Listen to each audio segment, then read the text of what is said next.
Welcome back to the UKEL. We're into week 3, day 1. I'm Darksel, joined by Rude Dude, aka Rude. Now, Rude, today we have some pretty banger games. At the top of the day is London Esports Academy versus Demise, followed by X7 Esports versus Munster Rugby Gaming. Now, Munster Rugby Gaming later on, I'm expecting great things from them. Number 1, because I voted for X7 on my predictions. Number 2, because they've been on a roll. They've started to get a couple of wins on the board. They're sitting at 2-3, not looking too bad. But our first game of the day, London Esports Academy versus Demise. Demise, they were part of the NLC, so we're expecting great things from them, and they haven't hit the mark just yet.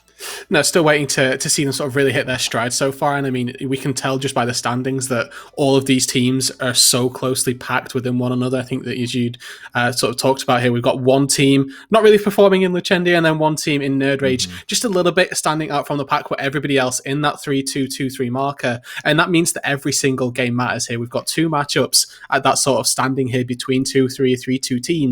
And if the 3-2 teams start manage to getting their wins here, that starts to create a bit of a separation between the pack, starts to generate some leads coming into playoffs. But if it's those lower seeded teams here who have got that 2-3 record that push it to 3-3, then that just creates even more tension in the middle of the table.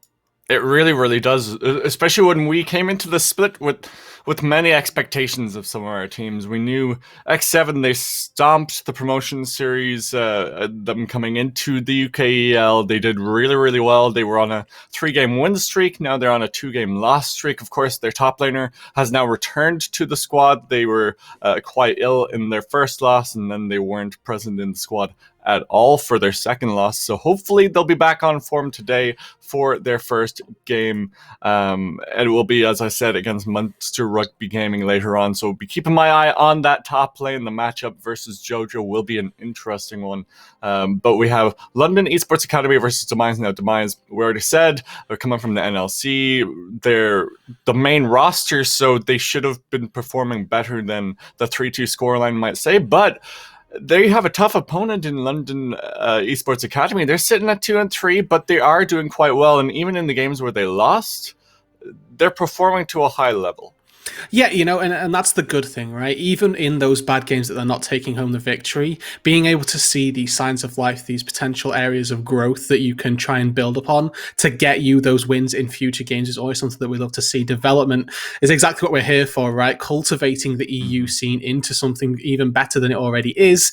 If you're getting those games in early doors that make you look like you could definitely take games away from these strong-sided teams, then getting those early on advantages and snowballing those potentially into games themselves. And remember that with just best of ones, right, it's incredibly easy to find yourself maybe a little bit of a cheesy win here. You pull out a little bit of a pocket pick, something a little bit untoward, a little bit different, is one of those little niche scenarios where you can find yourself with those cheeky pickups of the W. Well, we will be getting into Champion Select in the next few seconds. There was just a bit of a delay on the production side here this morning, and there it is. We can hear the music going, and we are straight into Champion Select. The first ban will be the Kali. Very standard, very traditional. Honestly, don't mind seeing it banned away on blue side. You know, traditionally, we get those red side bans that have to ban away all of the, you know, target OPs, you know, things like the Gwen come to mind. But at the minute, Akali is just so powerful. You got to get rid of that champion, regardless of where you are on the Rift. We're seeing a lot of the Akali just stomping through teams, cutting through with the ultimate, and even the 5-point strike doing so much damage. Another AP threat in the Gwen taken off the board. And then you have to pay attention to some of the AD carries that Tristana, the flexibility that it provides for the team comp is very, very good. So good to see that taken off the board as well. And Ezreal as well being removed here, seeing that Gwen as well being removed on the blue side. Rumble as well, which maybe adds into a little bit of jungle priority here. Potentially things like the Zinzal more aggressive in that jungle can come out now with that Rumble removed. Kindred as well seeing a lot of resurgence. But of course here, going to be taking away an Enchanter, picking that one up straight away. And obviously with Karma being picked up, you have to remember this is a flex pick, can be taken into both top and mid lane as well as that more traditional and old school style support role. And what worries me about the Karma is flexibility of the team comp is a great thing, but if you're not comfortable on this champion in other roles, it is a huge knockback for your team. It's not something that really helps you out at all. I know I had a brief discussion about this with Ox on Twitter a few days ago, and the fact that the Karma should not be picked up unless your other laners are very comfortable on this pick as well. It will be responded to by the Nocturne and the Thresh, a bit more flexibility in their team comp as well, as the Nocturne could be flexed to top, mid, and jungle. Yeah, and this Thresh pick here also sort of limits this Karma just a slight amount here. Traditionally, Thresh a very decent answer to the Karma in the early stages of the lane. Typically, with those melee type supports, and Thresh obviously being the exception, but those aggressive supports that can hit the hook, hit the all-in here, have a distinct advantage over the Enchanter type supports in the laning phase, just because they're so squishy. If you hit them with the hook, they typically go down very quickly. But what I love to see from London Academy here, picking themselves up a hyper carry to go with that Karma, somebody that you can buff up, somebody that you can get all of those lovely support buffs onto, and it's going to run away with the game. Yeah, I'm curious as to the priority of this Jinx, because there's still the likes of the Varus that's still up and available. We've seen the Kog'Maw see a bit of a resurgence. And then on the other side, we have a Aphelios locked in, so definitely going with these kind of B-tier picks, one might say, ones that we don't really see that much of at the moment.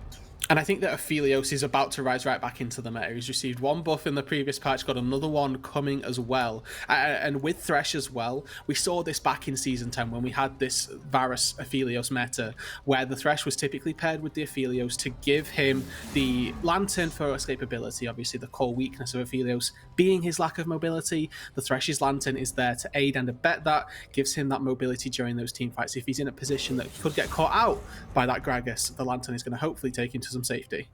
Yeah, fingers crossed on that one. We'll be keeping our eye on the Thresh synergy with the Aphelios in the bottom lane. But as we get through the rest of the bans, the Galio, the Renekton, and the Malphite being taken off the board, targeting these mid laners and these top laners. Yeah, of course, with the solo lane somewhat undetermined for London here, you definitely want to be taking away some of those solo picks, and also the same to be said on the other side as well. Demise have got themselves a little bit of already all of their bot lane picked on up. I'm surprised to see that we don't have some more support-oriented bans, and I guess that could be the Galio that we see come on out in case that would go down to the bot lane here, something to have a nice time with that Thresh there, or against the Thresh here. But either way, Ornn, Malphite taken away on the top side, some very traditional tank bans being removed, and suggesting maybe they're expecting this Nocturne to go into the mid lane here, because now they've got that easy opportunity that they've forced two top lane bans out, and that's exactly what they're going to do. Move that Nocturne presumably up into the top lane and just essentially make those two bans wasted.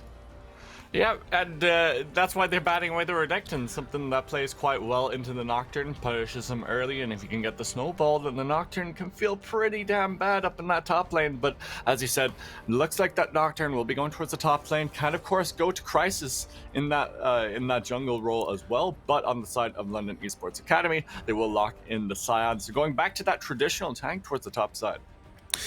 Something a little bit safer up on there. Not really going to be able to duel with this Nocturne here. The lion's share of the damage coming from this. Oh, okay. Never mind. I mean, we're going back a couple patches here, Dark Silver. That's a Seraphine.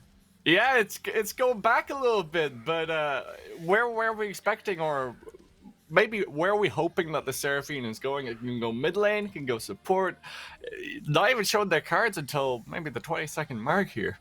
And okay, so now we have a bit of a game of chicken here, where we've got essentially triple flexes going on, because Seraphine can be played mid or bot, Karma can be played in all three lanes, Sion can also be played mid or top lane here. So they're going to be trying to mismatch or try and match up against the laners that they think they're going to have the best time up against. Karma can very easily have a nice enough sustaining laning phase up against the Volibear, up against the Karma as a bit of a mitigating factor, but instead they're going to send it down to the bot lane here, because of the two options, Seraphine or the Karma here, Karma's going to be just a little bit safer when laning into this Thresh and Aphelios. So a little bit of game of chicken, game of odds here to see if they change anything around. Looks like they're probably going to be opting into this iteration of their composition, with that Karma in the support role, the Seraphine in the mid lane.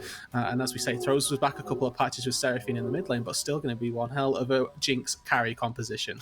I was just about to say, it's just a Rush X composition. You just want to be locking in all of those support style champions, buffing this Jinx up, and we have seen Jinxes or other hyper carries just pop off when they're properly supported. I am hoping, my fingers are tightly crossed for this one, that Rush X can be the carry that they are looking for. And the Jinx isn't one that we've seen quite a lot. Usually it would be the likes of the Ezreal, not the traditional hyper carry, but we have Varus, we have a couple of other champions like that we see more as the traditional hyper carry in the bottom lane. Yeah, and Varus receiving just a light nerf, it really wasn't enough to push him Mm-hmm. completely out of the meta. But with this composition here, you really do want a hyper carry that you're going up against. And I think that all the pieces that have been drafted around this Jinx aid so well into her ability to be that carry. They've got this double support that are going to be giving Ardent, going to be giving Staff for the rocket boosting damage, which is actually something that is very important here. And Huge. then Yeah. they've got Gragas, in case that Nocturne decides to ult on in. Gragas is going to be like, no, thank you. You are going back to at least your team, back to some sort of safety here. You don't want to be on top of our Jinx. And then they've got the Scion as well to just be that massive frontline, sit in, absorb as much damage from the rest of from the rest of Demise's squad. And honestly, everything to fit around this Jinx just fits so well. Yeah, it feels like if it's such a good composition, and if you are coming at Demise, you need to have a good team composition. But then on the other side, the Nocturne, it's going to be quite a difficult job for him to actually make his ultimate matter. Yeah, and you're quite right that it's going to be a little bit more difficult for this Nocturne because he also doesn't have a traditional dive buddy really going in with him. Yes. He's got the volley bear as well to support, so that one-shot potential onto the Jinx is what they're hoping for here, but they are kind of relying on that early-ish game impact of that Nocturne, being able to get down into the bot lane, shut that Jinx down. They do also have themselves two incredibly well-scaling hyper carries into the late game. We should mention, of course, Corki, Aphelios, going to be doing absolute work in those late-game team fights, cutting through that Scion isn't going to be too difficult at all once they've reached that 3-4 item power spike with their infinity edges, the Corki with the mana mune turning into that Muramana. On the other side of it, as on that side of things, they're going to have plenty of damage, but they don't have that supporting factor. They've got a Thresh to try and provide a little bit of peel, but outside of that, they're going to be very standalone AD carries. Yeah, they have to kind of be reliant on their own self-peel because I feel like the Corki mainly, because I feel like the Thresh will be playing that hold the hand sort of carry style buddy composition that we normally see, especially as you already mentioned, the Aphelios has such a low mobility in that carry position that it's just quite difficult to try and dodge away from these things if he doesn't have his flash or heal available for the extra movement speed or extra mobility. But at least the Corki has the package, has the Valkyrie as well for that added mobility, but once those are down and they're quite long cooldowns there, 15-20 seconds I think at base, and then at max rank as well. So once you have those burnt, it can be quite easy to get onto them. And when you have a Scion cat chewing towards you, it could be a bit of a decent engage there from the side of London Esports Academy. Yeah, they're going to be relying on that Scion quite significantly if they want to get the ball rolling themselves. You can also use Gragas as a bit of that engage tool as well, but then that does limit one of your disengage tools if you're using the cask to be offensive, to pick out that Aphelios, pick out that Corki. And it is also worth noting here that Demise do have themselves a really decent set of pick compositions. If anybody is caught out on the London Academy side, there's absolutely no chance that they're getting away. Nocturne going to be using that ulti to close the gap. They've got Thresh as well with a lot of single target CC and lock down with that hook into Flay, going to be able to find one target, and if they are in that side lane, even if it is the Scion here, if they send enough resources and send the right resources most notably, they might be able to burn him down and burn down some side lane kills quickly, get themselves a little pick off in the top lane or the bot lane, wherever we may end up seeing these solo members, and then transition that hopefully into some sort of objective. Yeah, it does feel like the Nocturne will be paying a lot of attention towards this top side, trying to get that Scion behind, just because of the synergy that a Volley Bear and the Nocturne kind of naturally have, because you have the Nocturne ultimate paired up with the Volley Bear ultimate, almost at Scion, which just naturally makes them that tower diving duo. Yeah, it is so simple, so straightforward here. Chris doesn't even have to be on screen for the combo to come on through, which sort of adds a little bit of we'll say scariness, I suppose, up to this top side. For the Scion, he needs to be incredibly careful with his positioning, and it does revolve around having a little bit of vision on your top side as well, to maybe be able to back away from those plays before they even come through.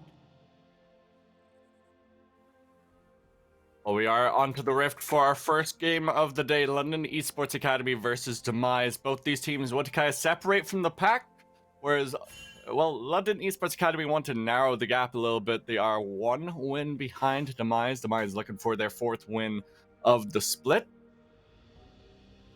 Both starting off on their bot side quadrant. Actually, I tell a lie. It's Demise starting off on the eastern side quadrant, whereas Greg is going to get Leisha start on the left-hand side.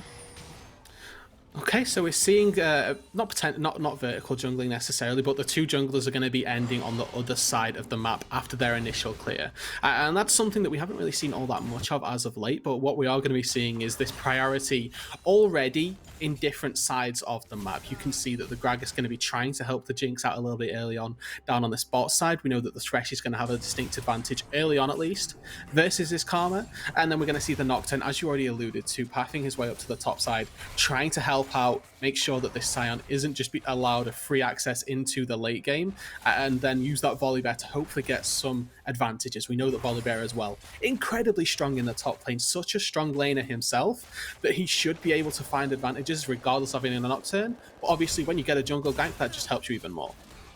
Yeah, the passive really working for Endorser in that top side, helping you get the shove, and ideally, well, in an ideal world, Endorser can pick up some tower plates eventually with the shove of the wave being hard enough. Nice hook in the bottom lane gets the cleanse out of Rush X.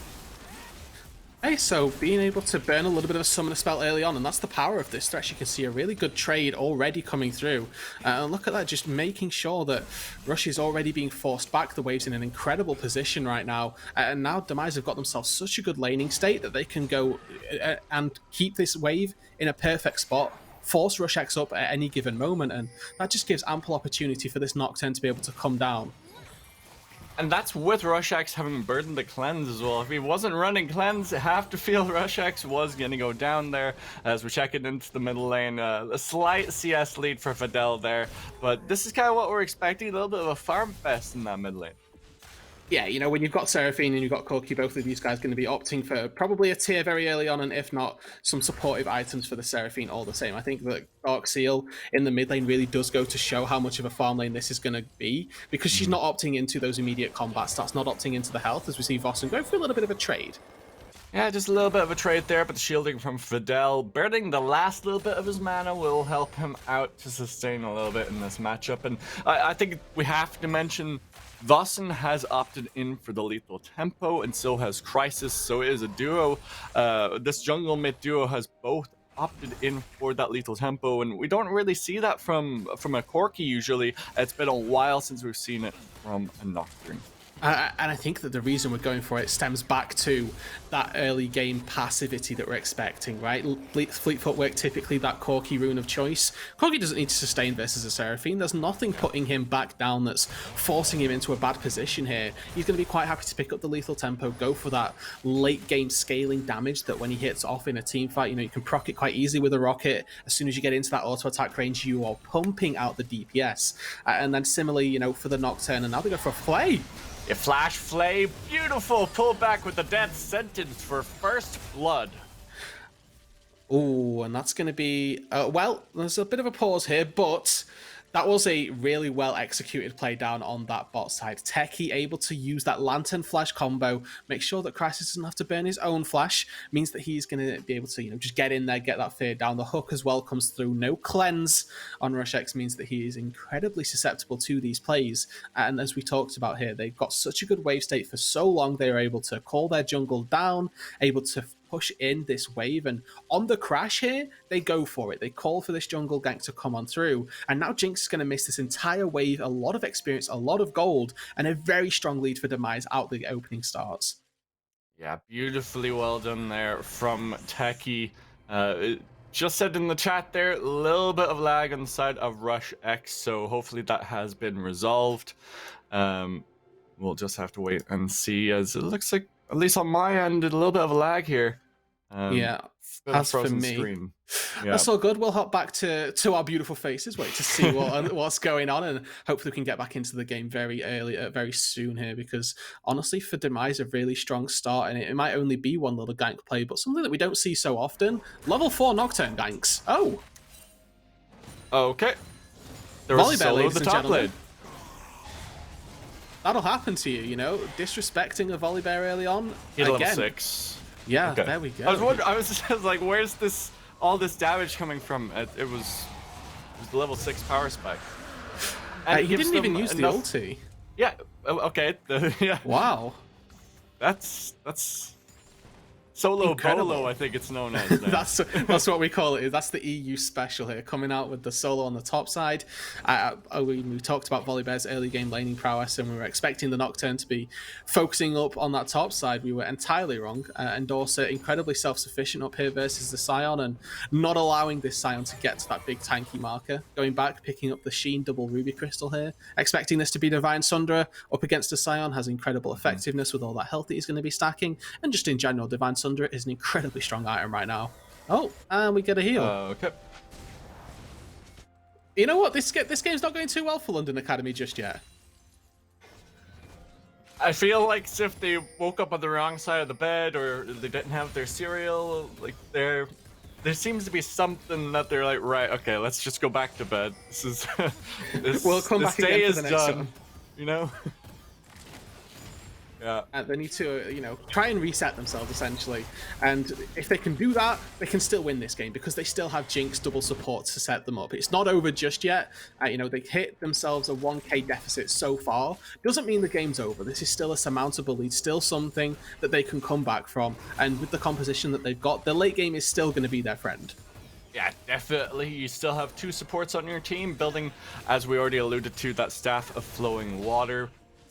Which will just give so much supportability to Rush X on this Jinx that almost no one will be able to deal with him. The amount of shielding that will be on him will be insane. But you have to get to that point of your game now. Gragas towards the bottom side will be spotted out by a ward. Just gotta clear that away. And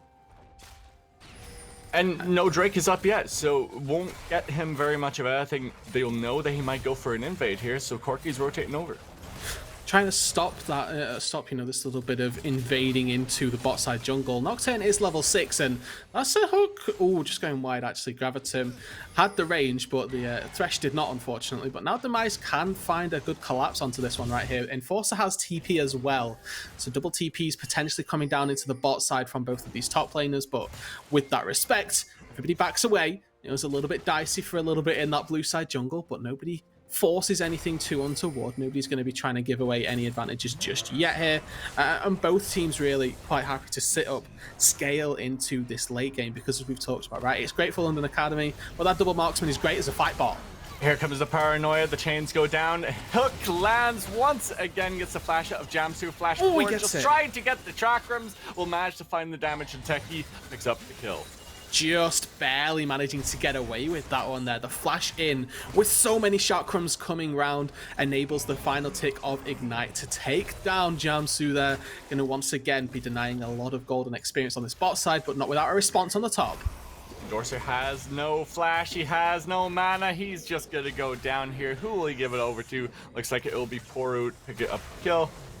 One more hit will finish him off. Admowodu just sort of sat there watching, saying, yep, this is your kill. I'm shepherding you. Nobody's getting away here. We're absolutely fine. And able to pick up that quick kill on the top side. A good response, really, keeping this Volibear a little bit further down and giving that Scion a little bit more agency in the laning phase. It's a very traditional style of League of Legends, right? They make a play on the bot side. We're going to make a play on the top side. A little bit of disrespect from Endorser, but honestly, he had a control ward down. He was playing that about as safe as he could have done to that point, but unfortunately blast cone over the wall and then just immediate gank with Predator. Very little that he could have done with such little mana. Yeah, nothing really he could do. No mana, no flash, no hope of getting out. Jamsu waiting in the bush here as the Zap will just about manage to tag on the tech. He proc the Guardian there as well with a couple of rockets, and he'll be able to eat up this entire wave here. Gallo. We have a party in the bottom lane, and you get the tether down. The tether goes down onto Techie and Terabit. The Terabite gets so much damage down, forced to use the heal, but in comes the teleport now as Admirogo goes a little bit too far underneath the tower. Gets the knockup now as Endorser has to use the ultimate to try and get away. He doesn't have his flash, and he gets taken out by Rush X, and this is the composition starting to come online. So many resources commit into the bot lane, and they do get a kill out of it, but Nocturne still farming up his jungle. Corki now roaming down, has the package potentially looking to try and sort something out. And now there could be a dive coming through here as well. Push coming through from Terabyte, trying to use the remaining chakrams to put the turret down, put those minions to rest. Looks like in the exchange it's just going to end up being a plate given over to Terabyte. But overall, London expend a lot of resources, they come away with a kill, and they don't die or lose anyone. It just feels like if it's all demise every day because they get the objective, they get a tower plate, all they do is give up one kill. It feels like if the advantage is still heavily in favor of demise. They are definitely having a good time of it in the start of this game here. You know, looking at the gold lead, right? It's still 1,500 in their favor. They didn't really lose anything. No, Fatal. Doesn't check it. Paranoia, though. Yeah, but he has to flash. Has to get away from the paranoia and the tethers. Okay, Predator's in here, though, so flash burned. Okay, I like the response. So flash for flash, both of the junglers forcing out both of the mid laners flash respectively. Keeps Corki a little bit more on his toes. We'll still have Valkyries. Grabbed some hits in the bot side, but we are starting to see here that this is the point in the laning phase down on that bot side where if the items were equal, and I will add that caveat because I think a little bit regardless of this, Terabyte is so strong in this bot lane already, but this would be where the com would start to have a decent time of it down on that bot side. Potentially having having the ability to okay, we'll hit that pause, but I was wondering, he was just standing still. I was like, does he have vision? Does he know? But no, he's just disconnected. Yeah, and as we say, that down on that, in this bot lane in particular, right, the Karma, if they are able to dodge out on that hook, and at this point in the laning phase, shields can be used a little bit more frugally, a little bit more easily to try and dodge out on those hooks, and it's at that point where the Thresh really becomes a little bit more, well, useless, essentially. If he's not got the hook, it becomes a really different champion to try and play, and if you're so far overextended, there is a real possibility that Mantra Q into the root, into the Flame Chompers from Jinx is then going to be enough damage to chain CC that Jinx or that Thresh down. On the other side of that, though, the reason that I added the caveat is because this Aphelios has Noon Quiver and a pickaxe right now. He is sat with so much gold over the Jinx. She was sat with Berserker Greaves and a longsword that he's probably able to 1v2 the bot lane if they're focusing down on that Thresh. So a little bit of a 50-50 and don't have that same one-shot potential with the Jinx being so far behind, but equally still that chance as the Jinx looks to be going back, get herself an item to be able to move in and start taking that bot lane duo by force. It does feel like the Thresh needs to go for another flash flay play that we saw earlier on, and then into the death sentence. That way it's pretty much undodgeable. And that way you can actually still be that playmaker in the bottom side. And if the Nocturne is going to keep getting the ganks off in the bottom lane, keep using that paranoia to great fruition, then it can start to go more and more in favor of Terabyte there. Just keep ramping up, going towards what I assume is a Kraken Slayer. Because there isn't that much burst on the side of London Esports Academy that you need to go for. Well, they have the pickaxe already, so maybe Gale Force is also on the cards. Yeah. Because they've already itemized towards one of those two. And, with Thresh in your back pocket, you're hoping to not need to use the Gale Force, but there's always that chance that you're staring down the barrel of Gragas, Seraphine, and the Scion as well, that if you get caught on a bad angle, if you have taken that Lantern, Seraphine is a very decent answer to that, to be able to just put the ulti down on top of the Lantern, on top of the Thresh, and then you get two for the price of one, effectively, with that Encore. So if you want to go for that Gale Force to maybe dodge away from that one, there's absolutely no judgment here. Gale Force obviously going to be a decent enough item at trying to limit the ability to get CC'd more so than anything else. But not down on this bot side. You saw Crisis hovering around a little bit, showing his face, but Terabyte absolutely free to step up and take a plate. That recall that we talked about for the Jinx, only got a pickaxe here, still waiting on that big cash in, from the Cull to try and get that, and now, okay, hook doesn't quite connect, but still you can see Techie looking for these plays, looking to try and get this advantage, continuing, making sure that the Mize aren't resting on their laurels, and again, not allowing this late game composition to have a carry at all. And for those of you at home wondering what this huge gold discrepancy between the AD carries is, number one, it's just plain experience difference between RushX and Terabyte. Actually, it's in favor of RushX, what I'm talking about.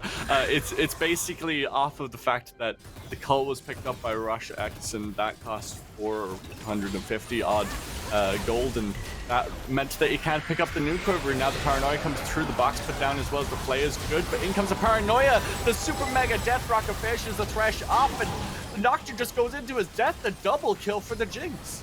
We're going to keep going though here. Terabyte finds one on the back half and Vosen. Oh, flash from the rocket is actually really clean from RushX to try and get away from that one. You could see on the positioning there that entire time Terabyte was wanting to take that fight. Instead of walking back to his turret, he actually sat in the third rush closest to that safety point, but was pumping out the Moonlight Visual, trying to find those auto attacks, and was looking to try and turn that fight back around. London Academy, though, do come away with 2 kills for the price of 1. They expend a TP down into the bot side to collect those kills, so getting themselves the play. But look at where the kills are going here. It's onto the Jinx, it's onto RushX. That single hyper carry that we've been highlighting, that we've been talking about this entire game, is getting all of these resources. Now she's gone back, she's picked up that Noon Quiver. In another wave or 3 here, she's going to have the Cull payout, she's going to have Kraken Slayer, Gale Force, whichever one she opts into. And honestly, this Jinx is still very much a factor in this game. Gold lead closed up a little bit here as well. So there's a lot of opportunities here for London Academy, even taking the bot side as well. Very early funneling of these resources into the Jinx. It looks like they're actually trying to lane swap this very early on. With no turrets going down, traditionally you see that before anything else happens, as Jamsu's a little close. Yeah, gets the hook into the Flay, the flash over the wall as well. Try and get the follow-up, or the flash out of Jamsu, I should say. Looking for the follow-up, but we'll manage to get to safety. Atmowodo coming in with the teleport as well, just to support the team. Okay, so again, resources being expended around this Jinx. They use the TP into the mid lane from their Scion to make sure that nothing happens for the Karma, so that the Karma can continue to stay around, support this Jinx, and as soon as that Karma has to recall, everybody else just funnels into the mid lane to make sure that there's no plays to be had. With Paranoia and Stormbringer also available for both of the divers here for Demise, they're looking to try and take this advantage down to the bot side of the map. With Dragon spawning in about 15 seconds here, you can see Terabyte setting up his arsenal in the mid lane here. 2 turrets already going down, trying to find themselves some early Shakrams. But I like this here from London. They're sort of accepting that, hey, this Dragon's probably not going to be ours. What we're going to do instead, try and secure the mid lane tier 1 turret. They'd already got mid lane prio, and instead with that, they can maybe move into the Dragon and try and take a fight as well. Atmowodo looking to try and start off the fight, but he has got ulti to see if he can find that initiation. Ox was put down preemptively. He doesn't have it for the fight. Busting off to the backside, but in he goes with the Stormbringer. Can he find anything in the team fight, though? It's Fidel's force away. The double kill already for the Jinx. This is the hyper carry we were hyping up all game long. They finally get one back. That's 4 for 1 so far. Bustin, he can't respond to the straight pick. Just barely able to get that double kill with the rockets before the fight was even over. Vossen here might have to deal with Atmowodo here, able to Valkyrie away. The mid lane tier 1 didn't go down, and that was something that we thought might have been the priority for London Academy. Instead, it was the fight. Instead, it was get pretty much everything out of that. They get 4 kills for 1. Yes, the Jinx does go down in the end of it, but they still have enough damage coming out of their Gragas, coming out of the innate beefiness of a Glacial Scion. They're able to get themselves that fight. They're able to get themselves the Dragon, and with so much control now, with that Jinx being so fed off of those couple of kills she's going to have got, game blown wide open here. Yeah, it definitely is. And we keep harking back to the fact that it's a Jinx with double support on the side of London Esports Academy. And this is why we keep coming back to this, because the Jinx is the power point of the composition. And when you have all of these shields coming down onto you, and you don't even have items yet on your support of champions, once you have a couple of items, maybe the Shirelius Battle Song, and you have a couple of the other very strong supportive items as well, Staff of Flowing Water, we keep saying too, you're just it's gonna be physically impossible to kill this Jinx if she opts in to go for that GA as well, which we see a lot of AD carries going for nowadays. It'll actually be impossible to kill her, because you have to kill her twice, and it's already difficult enough the first time. And with this composition as well, right? You say, okay, so what's the problem here? It's we're getting funneled by these supports. The Jinx is too strong with these supports in the backline. Okay, so let's kill the supports is your next logical train of thought. But if you're trying to spend all of these resources, all this time killing the supports, there's just even more time that RushX is able to pump out the damage, sit here free hitting with the rockets on this Jinx. And it's a catch-22. You focus the supports so that the Jinx can't carry. The Jinx carries anyway. You focus the Jinx so that she can't carry. The supports make it so that that is an even more difficult feature. So looking at the team fighting prowess that London Academy have put down, at least in that Dragon fight, is definitely very strong. We need to see Demise tighten up a little bit, hone a little bit more into the pick orientation of their composition, use Techie, use Crisis in a side lane, maybe try and find somebody a little bit off guard here, potentially this Seraphine, who is going to have to side lane, unfortunately. With this, you if with League of Legends in general, you always want somebody to collect all of your waste. You never want to be missing out on farm. And Seraphine, kind of that lone wolf down on the bot side. You can see with the Moonstone Renewer, with the Oblivion Orb, not a particularly tanky champion to have down there. So sending Crisis to help with Voss in there, a very real possibility that these guys can find a dive and find themselves a side lane advantage. Yeah, they have to find something to try and get back into this game, otherwise the Jinx will just run away with things. Even the Scion's starting to deal damage here, building full tank to the Divine Sunderer picked up by Endorser. And Gragas, he's looking towards the top side. He has that Predator for the added mobility. He has his Cask if he wants to go for this tower dive here. But it looks like Gragas is going to back away, pick up this objective in the top side. It is that Rift Herald, of course, and nothing could be gotten on the other side from Demise. Yeah, I remember what I just said down here, okay? The one play that Demise can make is try and collapse on this Seraphine down on the bot side. That entire time, Seraphine was sat underneath her tier 2 turret. There was no chance that Vossen nor Crisis was finding agency, finding access to take down Fidel here. And now they've got the Rift Herald. They've TP'd Fidel into the mid lane. They're going to maybe try and force out more than one turret here. Looks like it's just going to be the single break onto that into that mid lane tier 1. But that is such a powerful turret here. We always talk about if you're going to get any turret in the game, you want it to be that mid tier 1 because it does exactly this. Look at it, that immediately London Academy move into the topside jungle, try to establish at least a little bit of control, if not vision here. They're getting themselves all up in the right places here, and Demise don't necessarily have an answer just yet. You can see that they're kind of tentative to go any further forward, and Dorsu is absolutely terrified of checking this brush because there could be anybody in there. He knows someone has to be in there. He doesn't know where the rest of London Esports Academy are, so it's pretty good idea that someone will be waiting in that brush. So we'll back off, the tower will fall, the wave will push up so we can get some of this juicy farm. But it means that we're left in a world where London Esports Academy were behind by, I think it was 1,500 gold earlier on, and now they're up by about 600. They're in a decent position. And this, again, as we said on the first half of the game where Demise were ahead with 1,500, 2,000 gold. Oh, this lead isn't insurmountable for London Academy. It's the same situation here for Demise. There's still a very real possibility that they are able to come back into this game here. Yes, the Jinx is terrifying, but you still have Corki, you still have Aphelios, two very present backline threats of your own, that as soon as those items start to come through, and they are here for Terabyte, you can see that Runans has now just been completed. Corki working his way slowly toward that Manamune and Muramana upgrades consequentially, with a nice executioner's call in there in the inventory as well. Got to highlight that with a Moonstone Seraphine, you want to be finding some sort of anti-healing at some point, and that's exactly what Vossen has done. Yep, definitely good early pickup. It only costs, I think, 800 gold, so get to mitigate all of that healing coming out onto Rush X. And as I said, Fidel just providing so much healing, and same for Jamsu on this Carmen. Did opt in for the Shirelia's Battle Song there for the Karma. Karma, without a doubt, the best abuser of Shirelia's Reverie right here. You can at 2 items, so once you have this and then just one other item that builds out of Forbidden Idol, have 100% mana gain on your E, on your shield. So you can effectively just be using that off cooldown, and even at this point here, you can see he's getting it, and the ulti goes wide. Engage attempted. Yes.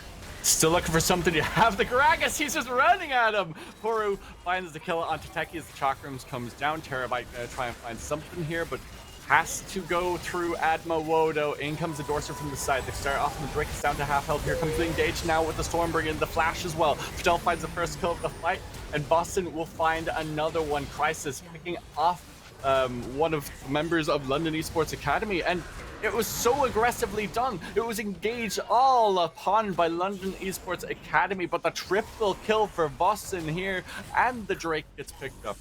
Exactly at the right timing as well. Vossen goes back to base, picks up his package, picks up his Manamune, hits that second item power spike, and dives into the enemy team. They're able to take down the support duo. They're able to take down Rush X, that pivotal hyper carry that London Academy have been playing around. And then it's just a slow burn trying to take down those tanks, take down the Gragas, take down the Scion. Yes, London Academy come away with the Drake. We need to highlight that they're now at 2 Ocean Drakes for themselves.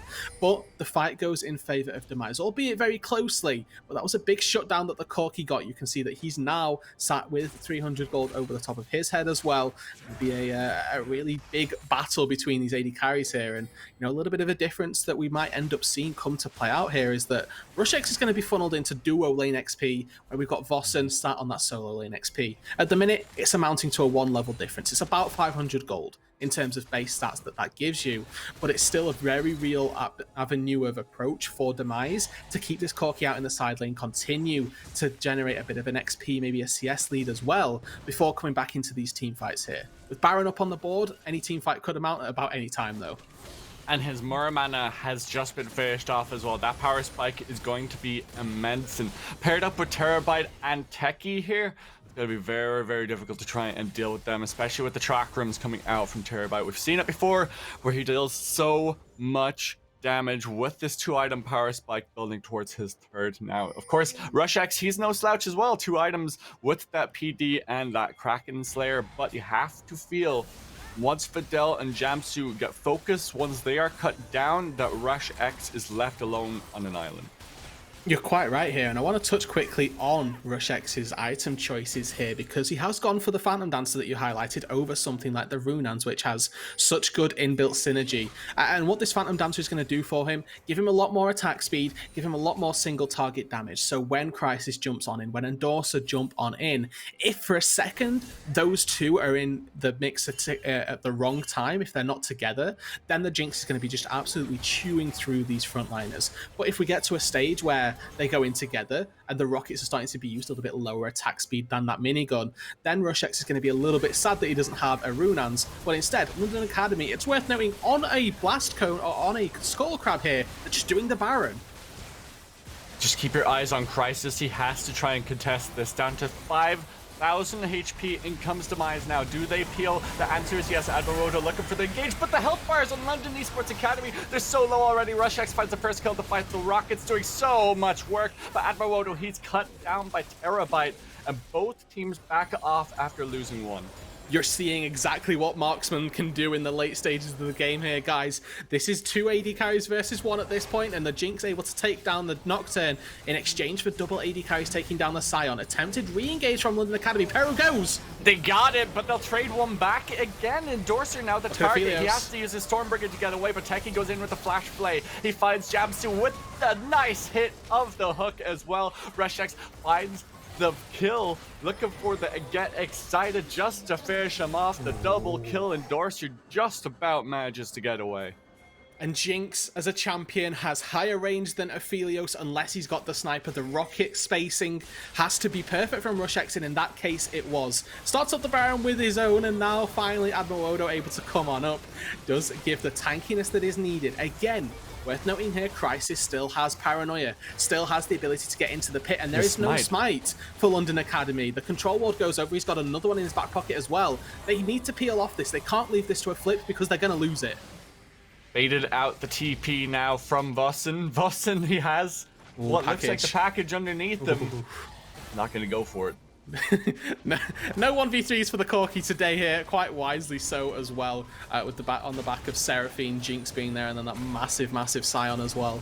Quite rightly, we see Vossen just TP in to deny the Baron, so we'll be quite happy with that one. Both of these teams going to go limping away because we've got 30 seconds on the third Ocean Dragon of the game. Worth noting here, London Academy have already got 2 for themselves. They're going to be trying to collect their third, but Demise have got complete control over this Dragon Pit, over the river, and over the bot side jungle. So for London Academy, they're going to have a very difficult time trying to work their way into this jungle, because you can see Demise 5-man camp. Here it goes! Just a full engage there, full send it into London Esports Academy. They'll find 1 back, but they lose 3 so far. Make that 4 as Admiroto looks like he's going to be taken out by Endorser here. He has the Divine Sunderer, so he has so much percentage health damage, but the Scion is just so damn tanky. Jamsu over the wall, might be able to get to a matcher power Q.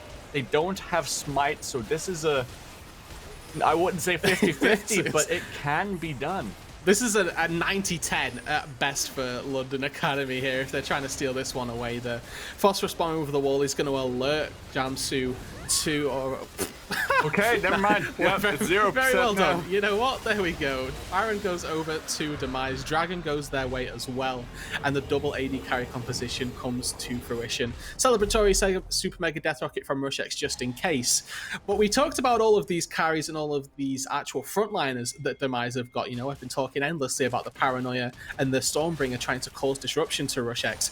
Instead, Vossen takes it into his own hands, Valkyries into the middle of 5 people, the Seraphine ulti over the top unfortunately didn't really find anything from Fidel because they were already dead by the time that it came on through. It was such a clean engage, so crisp, and Demise, you know, straight out of the League of Legends Playbook 101, right? That's the Demise handbook. We sit in the mid lane brush on the bot side, complete control, and just 5-man fly at them. Comes out perfectly. They're able to get themselves the fight, able to get themselves the Baron, the Dragon, and now they're going to start barreling down mid lane with all of those advantages. 625 Corki with 3 items completed. You're not going to be healing up from Immortal Reminder. They have the Baron and Powered Wave push as well. Admowodo off to the side. Got to keep your eyes on him as he might look for an engage with Choo Choo Choo. Here it comes, and the body blocked by the Volibear will get the Stormbringer to safety, but they have a member in the middle of the team, and yeah, they already get 2 kills. That's the engage coming in from London Academy. Endorser's playing this so well here. You know, we talk about this Scion engage using that unstoppable onslaught to find access to Demise's backline. Endorser doesn't mind getting hit by that Scion ulti if it protects his backline, and that's exactly what it does. Provides ample time, ample space for Terabyte, for Vossen to DPS down the rest of London Academy. They take 2 kills, and with the Baron at their backs here, Darkseal, they could very well take the game. I feel like they can, and they will. 15 seconds on the death timers now. You need to go for a miracle engage here. That's a flash. Adna cleanse away from Rushex, but he gets excited. He's going to try and get the kill down. Will get the shutdown onto Endorser. They get the save of the game. Oh, the Jinx is blown up. A beautiful flash from Vossen gets him to safety. Admowodo has to go back away. They save the game for the time being. And the thumbs up as well off the back of that Vossen with, as you mentioned, a superb turn and burn onto the Jinx there, using his Immortal Shield bow to bait in the Jinx and, you know, make him think that there was a chance at catching this Corki, when in fact the Corki had caught you. It was that 2-level lead as well as the 3-item spike from the Corki that really made the difference, able to do exactly what this Corki is supposed to in the late game and just absolutely shred through these squishy members of London Academy. Even with double support trying to keep this Jinx alive, there was simply not enough shields in the world to keep that Corki from doing absolutely disgusting things to the Jinx. Now, Rude, I think it's worth mentioning at this point that your versus a Corki and you have 25 magic resist on your team. It is. That is a very that's a very worthwhile point noting. It's also worth noting that the Corki went for LDR. Yep. And you know, I'm just gonna leave it there. That's it. The Corki built a Last Whisper, ladies and gentlemen, and that is where the analysis will end. In case you guys don't know, Corki scales 90% off of magic damage, his auto attacks. Yep. So traditionally we're looking at the Void Staff for that penetration, but be that as it may, I mean, there's no doubt that Vossen is still dealing incredible damage, and there's no doubt that the base AD that this is giving him isn't going to be doing good work as well. Yeah, it's going to help out a bit, maybe not as much as the Void Staff would, but you know, it's you're so far ahead on this Corki that I really don't think it matters what you pick up at this point. You're sitting on 3.5 items. Yeah, and yeah. You know, it gives you a little bit of crit as well, so you know, nothing too bad. And that's probably the main part of it here. And sitting at it now, he's going to be going toward that 60% crit effectively once he's completed it, which is breakpoint for Infinity Edge if you wanted to pick that one up. But sitting on you know, different items and not going to be collecting that probably at all this game here, the way that the pace of the game's going. We're not expecting another 3,400 gold to be funneled into him before he can collect an item.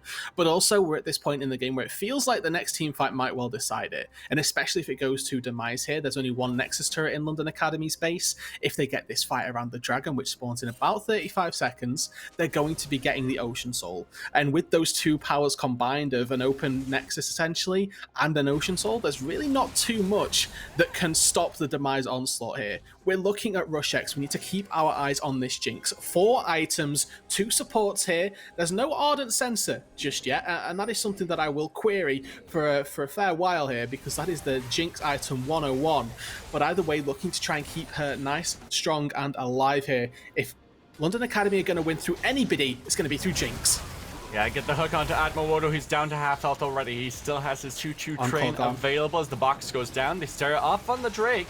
And they get another hook onto Atmowodo. The Flay comes in as well. In comes the Paranoia. Now they go onto Atmowodo. He has to try and get the ult out to safety, but Crisis, he is going to be taken down. One hit from Peru Fish. His mop is Endorser. He's down to a third of his HP. That's a quarter now as he's onto the backline. He finds a kill before he goes down. One more hit will finish him off. But the Ocean Soul gets picked up by Demise. They give up all of their lives for it as they push towards their base. They need to get something big from this London Academy because the permanent buff goes the way of Demise here. But if they're able to collect themselves the inhibitor, potentially even the Baron off the back of it here, this is still going to be a big fight in their favor. A little bit split here, Demise. They turned their jungler and their front line off of the dragon, whilst the rest of the bot lane here, Terabyte and Techie, tried to burn it down, collecting that soul for themselves.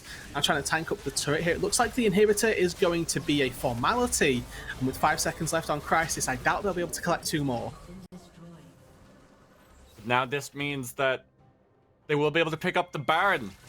It's not a permanent buff, but you know, it will help them with their push yet to take that tier 1 in the bottom side. So got to keep our eyes on that as the game progresses. Need to be quick about this. Because you can see that Demise is sending everybody out of the base right now. All the respawns have come through. There's going to be vision. There's TP as well for Vossen if they want to expend it, but it looks like they're going to admit defeat here, suggest that this Baron is going to go over to London Academy. And now they have themselves a 3-minute window where their power is effectively even, right? And, you know, and that comes down to if you're valuing Ocean Soul and the Baron as equal here.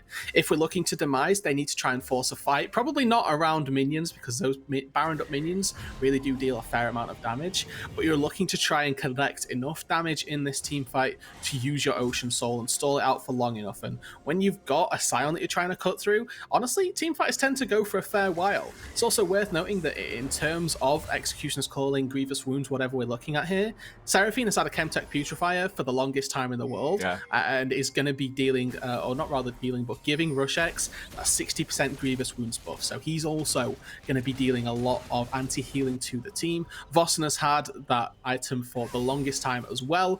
Doesn't have, there isn't one yet onto Terabyte, but he doesn't need it because he's not against an Ocean Soul. Yeah, that's true. That's true. No. I was gonna say not yet, but that makes literally no sense. But London Esports Academy are pushing towards this bottom lane. They take out this tier 1 tower. Jinx gets excited. Zap into the bush just to make sure no one is waiting for her there. But here's another death rush from Demise, and will not get the hook onto Atmowodo, but still searching for it. And that's the charm. Techie's already pieced out of the fight. He is dead. The right's gone. Back to the fountain. Paranoia goes down just defensively here, just trying to save their bottom tier 2. In a few seconds, you'll have to keep your eyes on that middle lane. The super minions making their way towards the Demise base, and they just have to back away. They just can't defend their tower. Endorser, he's the target. The zap goes down just for a little bit more damage. He has to try and get away. The flash forward Rush X, he's feeling himself. The zap will not manage to hit. He would have been able to pick up the kill there. 0 mana here means he has to switch back to the minigun, but this feels like the game's over. They have a big wave. They've got a 5 versus 4 for now, and respawn is in 6 seconds here. Demise trying to hold their lines. You don't have the Paranoia. Endorser has to flash away. He cannot save his base as it crumbles. London Esports Academy, I apologize for that fumble there. The shutdown there from Endorser. As they're trying to save their Nexus. The Nexus will eventually fall. London Esports Academy pick up the win. Oh, and it was a hard-fought game by both sides here. Demise, unfortunately, with a fumble around the pivotal dragon, does cost them dearly here. And whilst we mentioned they do get the soul, it effectively costs them the game. With that London Academy, they push through the mid lane, they take down the inhibitor, they back out with just enough time to be able to collect themselves the Baron. And off that Baron here, the Demise playbook, page 2 of the Death Brush down in the bot lane doesn't quite come to fruition. They lose the Thresh, and in the 4 versus 5 that ensues, they aren't able to hold their base up against the Baron, up against this super buffed up Jinx, and the game goes in their favor. At the end of the day, it was the supports that were the ones that were more victorious, and the double AD carry composition didn't quite come to fruition. And it feels kind of weird that the Scion built next to no magic resist and still won. But, you know, the Randoids put in a lot of work for the Scion. Genuinely, it did.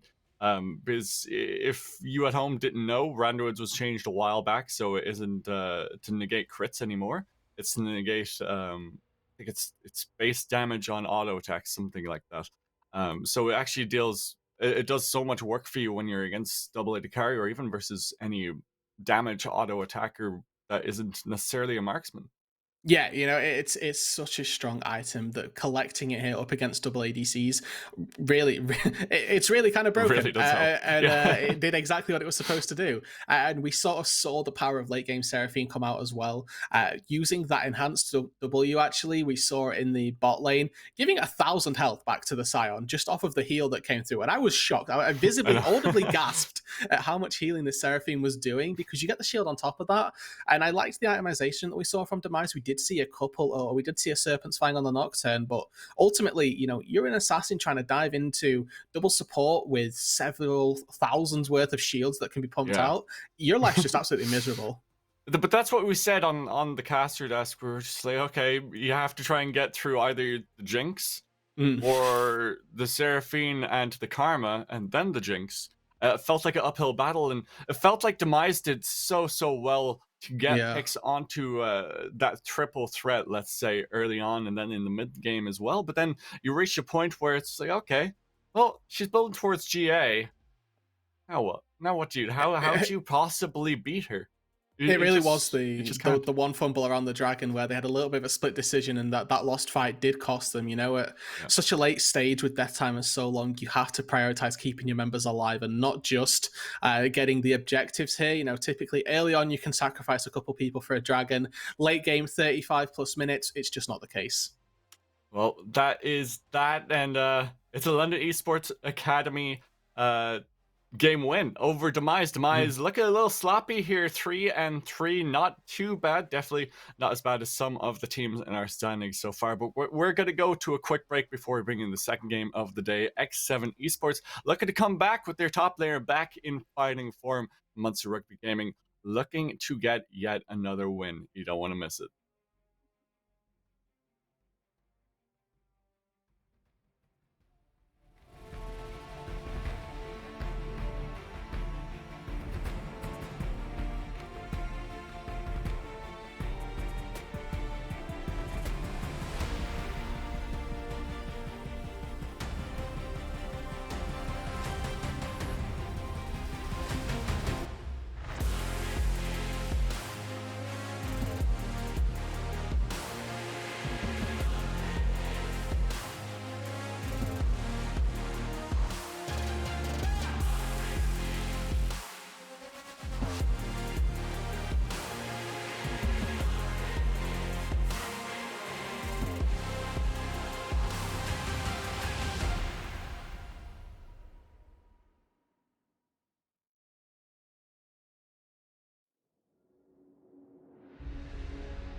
Welcome back to the UKEL. We are still week 3, day 1. I'm still Darksel, joined by Rude Dude, and we are into our second game of the day. X7 versus MRG. That's Munster Rugby Gaming for you uninitiated audience members out there. Now, as one of our token Irish guys, now alongside David Whimsy Wims, I'm excited to cast some MRG because I want to see MRG win. But then we get to the root of the problem, which is the caster Their curse going to be a opponents. thing because I am on the caster desk? And also, as you said, their opponents, X7, were on a 3-0 win streak. They're now on 2 losses, but their top laner is back in fighting form. So we're expecting them to go for the win.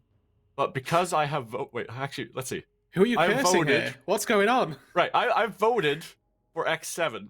So that means MRG have to win.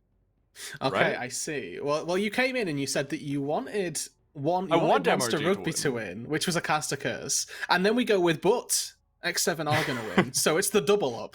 You've not actually cursed anybody here, and I will prevent there being a curse and give it a fair game by saying that either team can take this game here. You know, the standings don't lie. Yeah, that's a cop out. It is a cop out, but then nobody hates me, and then that's the dream. But either way, though, you know, looking at the standings, there's a very real possibility that this game is even, but equally, just based off of the pedigree that we've got on the X7 side, there's also that chance that we're just anticipating this to be a bit of a slaughter. So it's 6 of one, half a dozen of the other in terms of which way this game could go. We are already into the draft, and you know those bans have come through already. Yeah, very much targeting these AP heavy champions with the Gwen, the Nidalee, Rumble, and Silas taking off the board. And there's the early karma. Once again, blue side strikes and picks up the karma. Okay, so again, this very early presence felt toward the Karma. This time we get to see a Xin Zhao come on through and the Lee Sin here, so a lot of red side flexibility from that Lee Sin can be played in both the solo lanes, can also be played in the jungle, but we're not expecting that with the Xin Zhao already Solo locked lanes on in.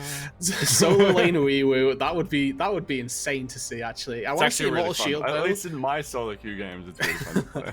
That's the Shield Bow into Essence Reaver into Infinity Edge tech, and that's when you go, that's the assassin comp. But we're seeing X7 just effectively watching London Academy's game going, you know, that looks pretty good. Let me take a couple of those pieces. Let me take a bit of those. Okay, it's a run-it-back comp, but they're going to be taking the Nocturne for themselves here instead. So that was one of the weak points for London Esports Academy, where they had to deal with the Nocturne, and they don't have to deal with the Nocturne if they pick it up for themselves. They will have to deal with Longstaff's Nautilus in that bottom lane, and be a little bit of a nuisance, that Nautilus, to try and deal with in the earth, with the amount of power that he just has in his base stats.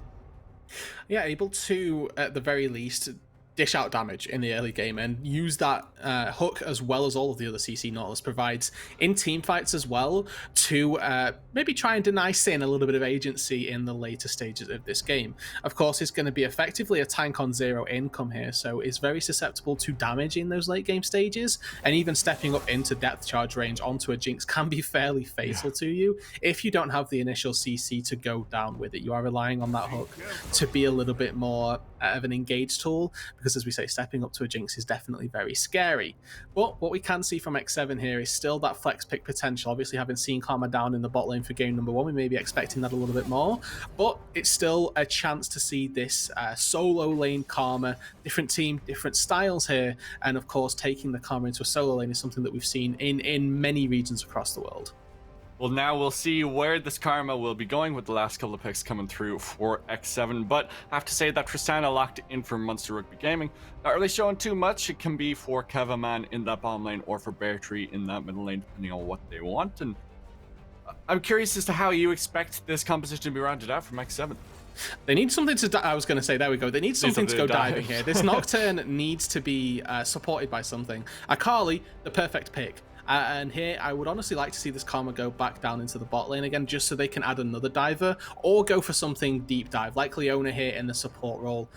You know, not banned yet, they can still very easily go for it. Or alternatively, they have to still pick themselves a jungler up, which is looking to be the case here. And as we talk about needing a diver, Hecarim very happily fits into that role. Going to be a lot of carnage put down into that backline. When we look at Monster Rugby Gaming here, their backline at present doesn't necessarily exist because Tristana wants to dive in as well. She's got that rocket jump, and then the rest of them are just melee.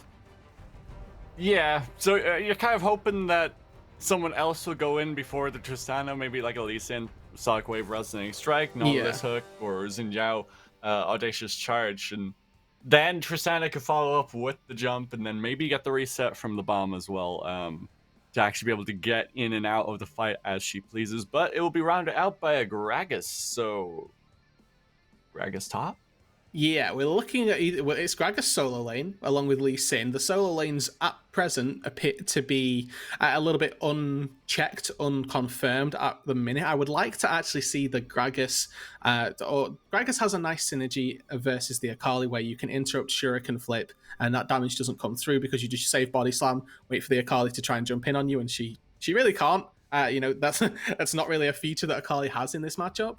But equally, Lee Sin versus Akali early on is incredibly oppressive. Ketsuo is going to be in a little bit of trouble, at least in the early stages of this game. We'll need to try and sustain the Lee Sin throughout the early game of the laning phase. But as soon as we see a couple of items come through onto this Akali, there was a reason it was the first ban in the first game of the day. And honestly, I think that this Akali is going to be able to do great things.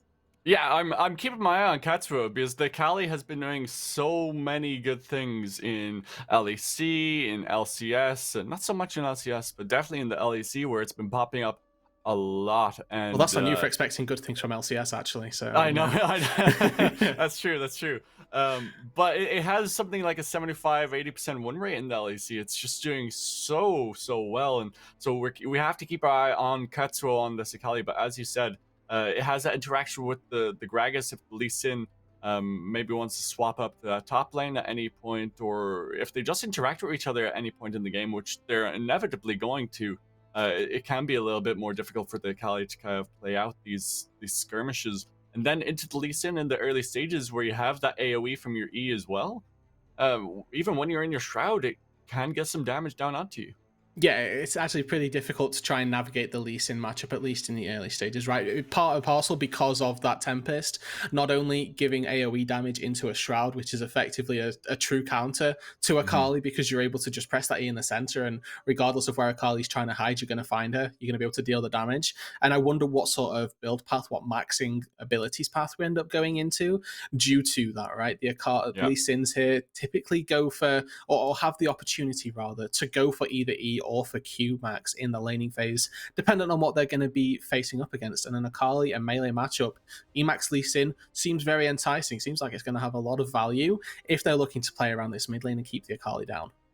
But then it feels like you fall into the kind of pitfall of, oh, I won't be able to really support my jungler if he wants to kind of play aggressively. Yes, you'll get the priority in the lane, but it feels like if your jungler wants to kind of play aggressively, go for these invades and maybe try and get a pick onto the enemy jungler, you won't have as much to facilitate the follow-up.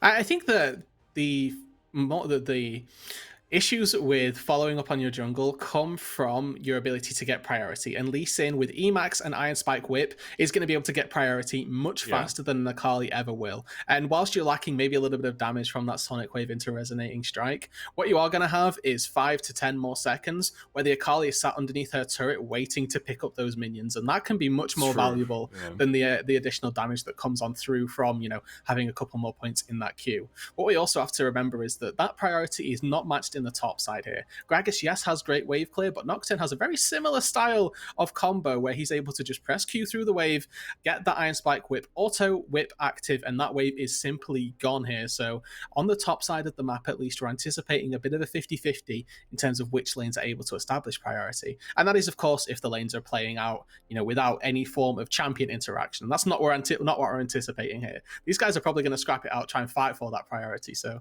there's a very real possibility here that we do see early game action on that top side. Yeah, I feel like Sif, just to touch on that Nocturne Gragas matchup in the top lane, I feel like Sif is a lot more difficult for the Gragas to kind of play around a good Nocturne top because of the fact that he can spell shield the belly bop, and then that's your engage slash CC just completely cancelled, and he can get his chains down on top And of you gets the fear off, and then, as you said, you have the Duskbringer, and then you just have so much damage. You have your Iron Spike Whip into your Stride Breaker, and you just, unless you're building full tank or you've reached those item break points, it can be quite difficult for you to try and actually deal with this matchup. yeah, and to your point as well, right, about spell shielding that E. In top lane Gragas, it's a very real likelihood that Gragas just maxes that E out. And I know that skill order isn't something that we typically harp on about. And this is a game where I find myself doing it a lot already, and we haven't even gotten into it. But if you, like you say, that Gragas does spell shield that, or get spell shielded out on that Emax, then we're still anticipating that this is going to be a lot of damage coming out in a way that the Nocturne is going to be able to easily eat up and then turn back around with, like you say, all that chase down potential. So are we expecting the Xin Zhao to be paying any attention towards this top lane, or is it kind of, okay, we're just going to go back to traditional jungle mid synergy? I think the top lane is definitely somewhere to keep our eyes on this game. We've got two very gank-oriented junglers, right? Xin Zhao and Hecarim are both incredibly impactful in the early game. Hecarim tends to want to get to level 6 first, but that doesn't mean that he can't have agency in the early stages of the game here. That devastating charge, incredibly lethal at trying to collect one person and scoop them back out from necessary safety that they thought they might have amassed. We are seeing a little bit of brawling here, and it looks like, okay, there we go. Sonic Wave Resonating Strike and worked out into level 1. It's a good start here, and honestly, that's going to be pretty hard. Looking at the items as well in this mid lane, got to touch on it here that Akali has gone for the Dark Seal. Again, an incredibly disrespectful item to buy out of the bat. You don't have any sustain, you don't have any health, and now Hook already bought. Yeah, the exhaust goes down, heal not yet used by Kevaman, but chunks each other to half health, and yeah, you have the Summoner Spell advantage. No heal for the Jinx either down on this bot lane, and I don't mind it here. I'm not trying to say this is a bad idea. Exhaust versus Lee Sin, Tristana, Xin Zhao, a very valuable summoner spell, but I maybe would have liked to see the heal come through on the Karma, to be honest, to try and give them a little bit more sustainability down on this bot side. This is not a bot lane that they're expected to win in the early stages. Tristana, just as an AD carry, has a lot of priority.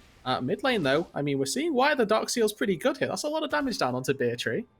Yeah, not exactly how we expected the laning phase to be going, but when you start Sonic Wave, Resonating Strike level 1, you kind of give up your early kind of wave pushing power. Have hit the level 2, level 3 breakpoint here for Bear 3, so should have all 3 of his abilities up and available. But then on the other side, Ketsuo, he's no slouch himself. He is peeking around, I think, High Grand Master, if I'm not mistaken, so he is pretty decent at this mid lane.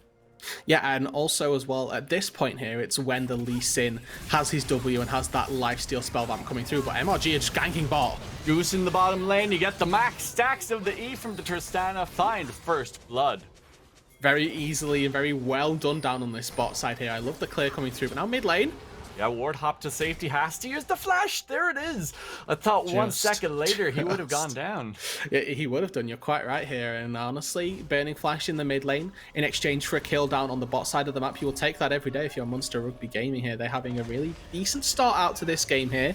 Looking at the CS as well in the mid lane, right? We were talking about the trades going in the favor of the Akali, but CS is all Lee Sin right here, up 10 CS, and there's only 4 crashing under this turret here. That's going to be a 10 CS plus advantage already for their mid lane. Not to mention that gank that went through down on the bot side. Keverman didn't burn any of his summoner spells, where Sin is still sat without any. Royal as well, the support, has to burn both of their summoner spells, so opening the gates here, Munster Rugby Gaming have started off really strong. Looks like they're going to go for a dive onto Raider here underneath the tower, looking for the belly bop. Gets it, doesn't get the... Oh, no! No, please, no. Oh, that's they got just a trade. So sad. Oh. That's putting in some work here, though. We'll just they trade got 2 kills back.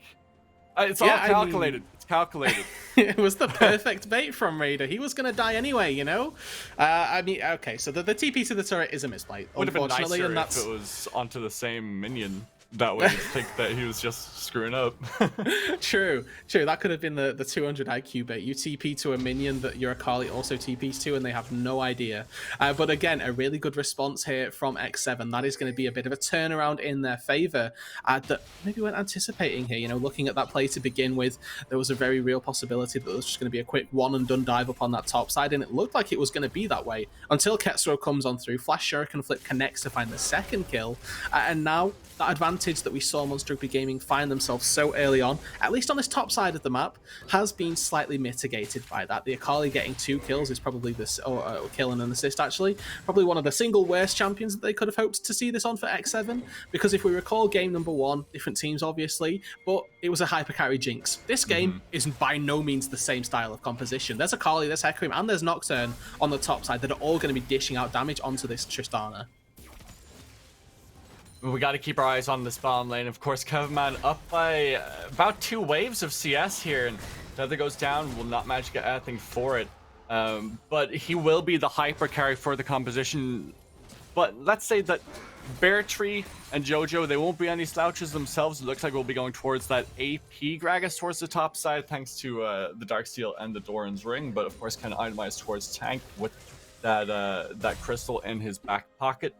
And then Xin Zhao, if he builds towards that AD style sort of jungler, then he will be able to pump out a lot of damage himself. We do see a lot of Xin Zhao junglers go for that tanky sort of build, though. Yeah, and it's the kind of hybrid, I suppose, for Xin Zhao, where Gore Drinker really provides you with a lot of health, as well as a fair amount of damage. You know, diving into the midst of 5 people, getting a big 5-man Gore Drinker proc really can deal you or do you a good service in terms of that healing. The Crescent Guard as well, providing you that little bit of safety if there's a ranged champion that's not going to be inside that inner circle. You know, looking at it, it's probably only going to be the bot lane of X7 that are outside of that one, but still a key factor, because this Jinx, you know, whilst we're talking about there being a lot of damage across the rest of X7, we're not trying to take away from the fact that the Jinx can still be a hyper carry in the late game. Oh, it definitely can. We've seen it time and time again. Even without the double support that we saw in the last game, the Jinx can be quite devastating when she has some items in her back pocket. We'll see if Sin can do that for X7 this game, but looks like they've started off onto the Drake. It will be the first Drake of the game, a Mountain Drake, meaning that we'll have either an Infernal, Ocean, or a Cloud Soul. So with that first dragon going over to X7 here, they're able to find themselves just a little bit of resistance, but it comes from the back timing and the priority established down on that bot side of the map, where Monster Rugby Gaming were looking to set themselves up just a little bit of a mini freeze here. Obviously they're playing Tristana, so getting a freeze itself is obviously very difficult and actually just nigh on impossible. So getting that timing where you could go and get a dragon, definitely very useful here. So they're going to be quite happy that they've been able to at least get themselves that early advantage in the Drake department. That being said, Xin Zhao, farming the entire time, is still behind in experience, or at least behind in CS at this point.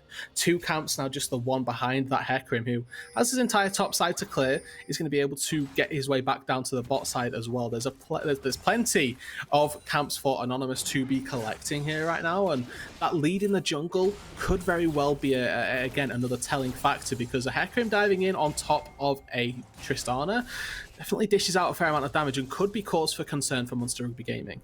Yeah, definitely a concern, if nothing else. And it looked like MRG were gearing up for a bot lane dive, but Kai gave the game away there, I think, on the side of Kevman and Longstaff, as they aggressively postured towards this tower. And it just means the resets will come off for Goose and Beartree. They'll pick up some extra items as they reset.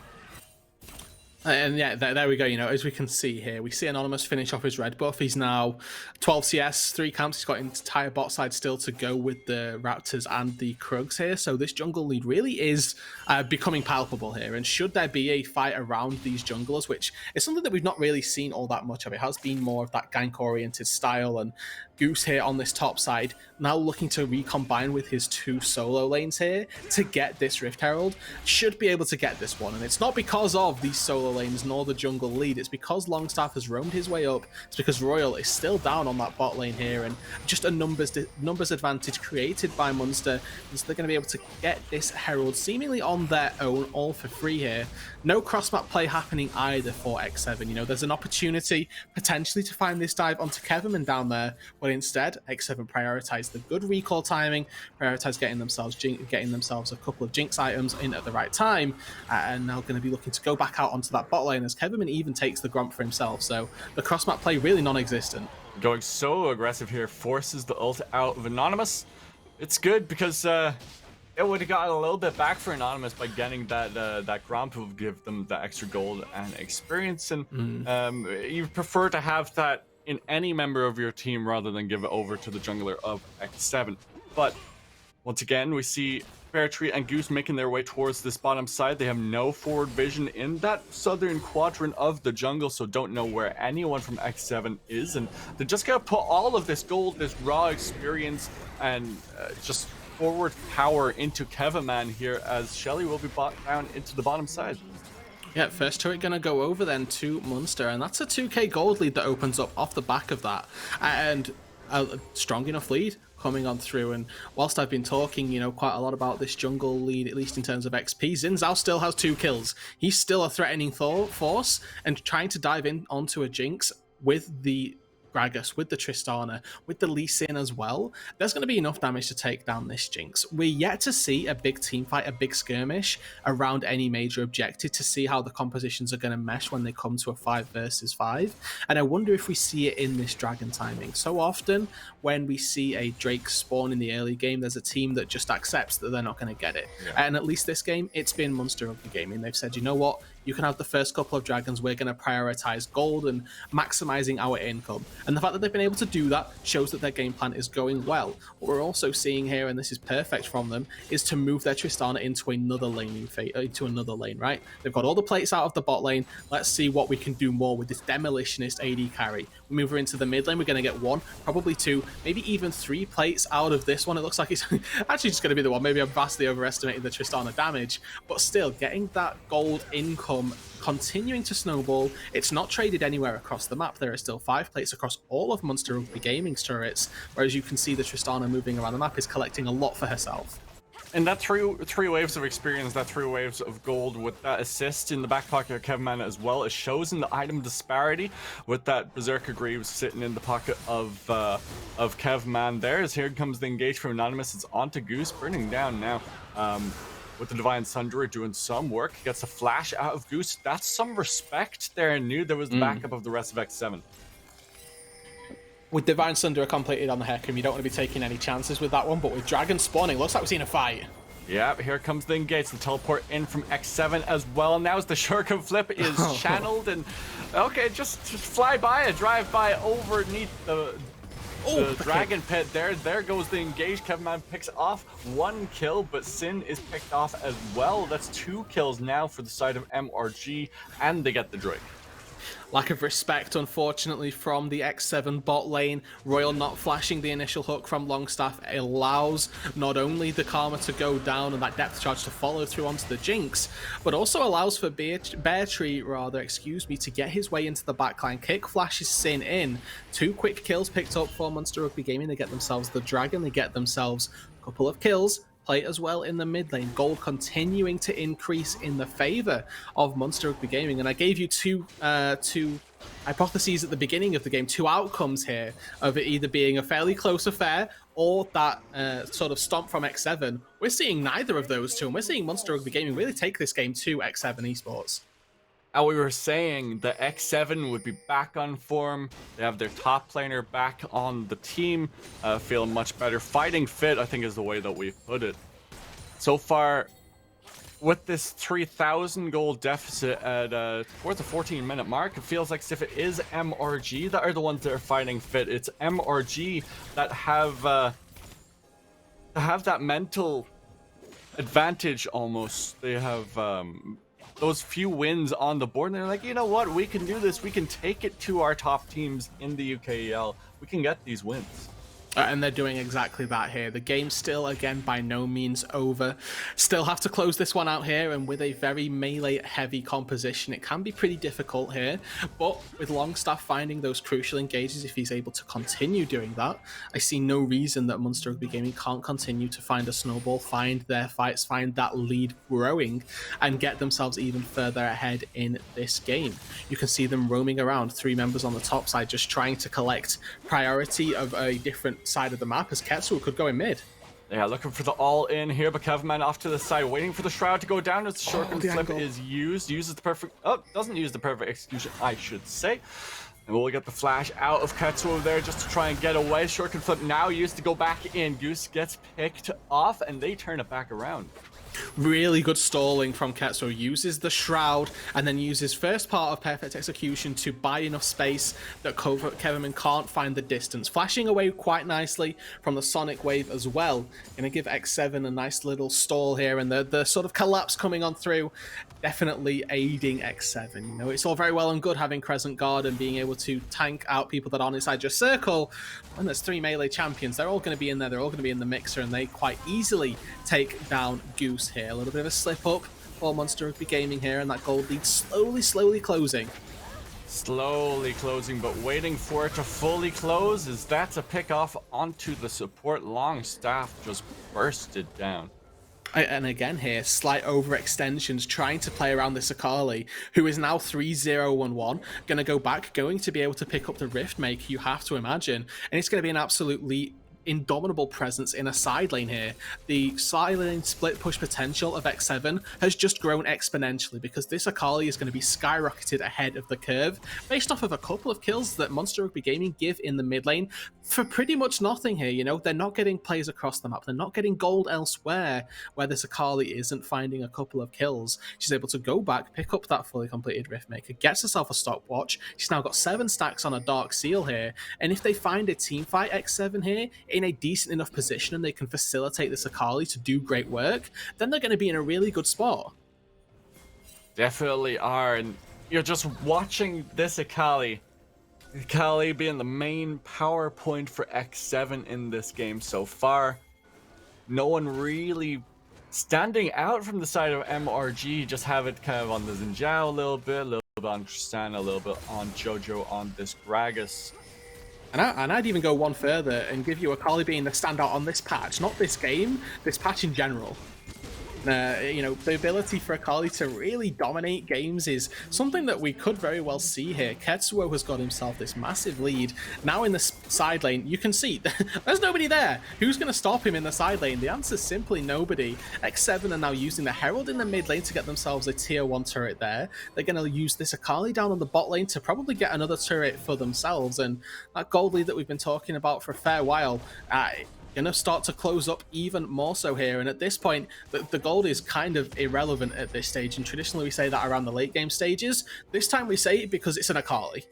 Yeah, with 1.5 items upon this back, gotta be dealing lots of damage. I was gonna say not little bits amounts of damage, but you know, it's a little bit ambiguous. Has the Seeker's arm guard there as well, so will protect her from all of this AD coming out from the side of MRG. Much needed AP in this Gragas, but have to feel that it's going to be a little bit difficult for the Gragas to try and deal with this Akali. Yes, they're the same level, but the Akali just feels like it's so much more online. You're quite right. And with the fact that X7 were able to get themselves that early dragon, they feel confident to give this dragon up in exchange for getting gold on the other side of the map. It's a good cross map that we see time and time again here, that teams are willing to give up a dragon in exchange for gold. This time round, it's exchanging a top tier 1 for a dragon here, because if they'd have not got that early game Drake, that first mountain soul that we saw, MRG are on sole point here, and that puts a big pressure into X7. Not necessarily a time constraint by any means, but it shoehorns them into every 5 minutes needing to do their due diligence around the bot side of the map, collect vision around the river, collect vision around that dragon pit, and that allows the composition of Monster Rugby Gaming to go up to that top side and say, hey, yeah, you need to go for that dragon, because otherwise we're going to get soul, we're going to take the Baron instead. It's not really a trait that you want to make all of the time. It's just very map state dependent whether you want to give that up or trade it across Because sometimes that Baron can really help you close out a game, but then other times just the Soul can do so much work for you. And when you're dealing with a Cloud Soul, you definitely don't want to be giving that over to the Gragas. You don't want to be giving any souls over to anyone, and particularly, Monster Rugby Gaming here, and on somebody like the Nautilus as well, who has a really weird synergy with Cloud Soul, where you then have that agency to press your ulti on a target who's quite far away, and then just sprint at them with the auto attack. You don't even need to nail the hook necessarily if you're not looking for that one, but. Either way, the Cloud Soul going to be giving not only, of course, those the movement speed upon using the ulti, but also just the base movement speed, the base cooldown off of your ultis as well. A composition such as, well, any composition always loves having ulti cooldown, but when you're so reliant on your ultis to find engages, such as Lee Sin, such as Gragas, and such as Xin Zhao for his sustainability and survivability, it's going to be infinitely more infinitely more dominant that Monster Rugby Gaming would have had it. MRG now, they're going as 4 towards this top side. Lee Sin, of course, dealing with the wave in the bottom lane. And they're going to start off on the Baron. They need to establish some vision here in the very least. Anonymous going to clear away some of the vision already established by MRG. On this sort of kind of lull state, really, that we've seen for ourselves. Nothing particularly has happened outside of those little turret trades coming through in terms of the Dragon. X7 and Monster Rugby Gaming have both done a very good job at slowing down the pace of this game and making it more oriented around vision, making it so that the Drakes are going to become even more impactful, because that's when we're going to start seeing picks come through. That's when we're going to start seeing the fights around the objectives and the fights for supremacy really come to be. Looking at the items here, it's a good time to sort of take hold and see where we are in terms of them. The really big discrepancy that you can see, obviously going to be the one in the mid lane where we've got 2 item Akali versus 1.5 Lee Sin, but also down on the bot side, Kevinman for Monster Rugby Gaming has got the Phantom Dancer completed. Jinx sat on double daggers right now, is probably working her way toward that second item, but at present doesn't have it yet, and waiting to see if she can pick that one up before that next dragon fight is really going to be key, because X7, they want to start stacking them up at this point as well. They've got themselves this Akali who can take fights. They want to be finding those if at all possible here. So, they've got about a minute before they need to get their items, go back, and then look to set out on the map. So that's the window that X7 are looking for to give Sin that big boost. Yeah, it's going to be very difficult for Sin to play out these next team fights when you are down by almost a full item to your 80 carry opponent there. Man hit in the face with a Magic Power Q, but once again, just heals up through it. And if we're looking across the rest of these items, then of course, whilst we're still waiting, there's still a really small amount of opportunity, or a small amount of gold rather, that we're looking at for Goose in particular to get that second item completed. And you can see now, Munster, they're taking their resets, they're juicing up right now because they can feel that this fight is going to be a very important one as Ketso looks for the bot fight. Just one little bit of a combo. Bear Tree is down to a third of his HP. Gets a nice kick just to get the disengage there. Doesn't have to burn a flash or anything, but the paranoia now comes through.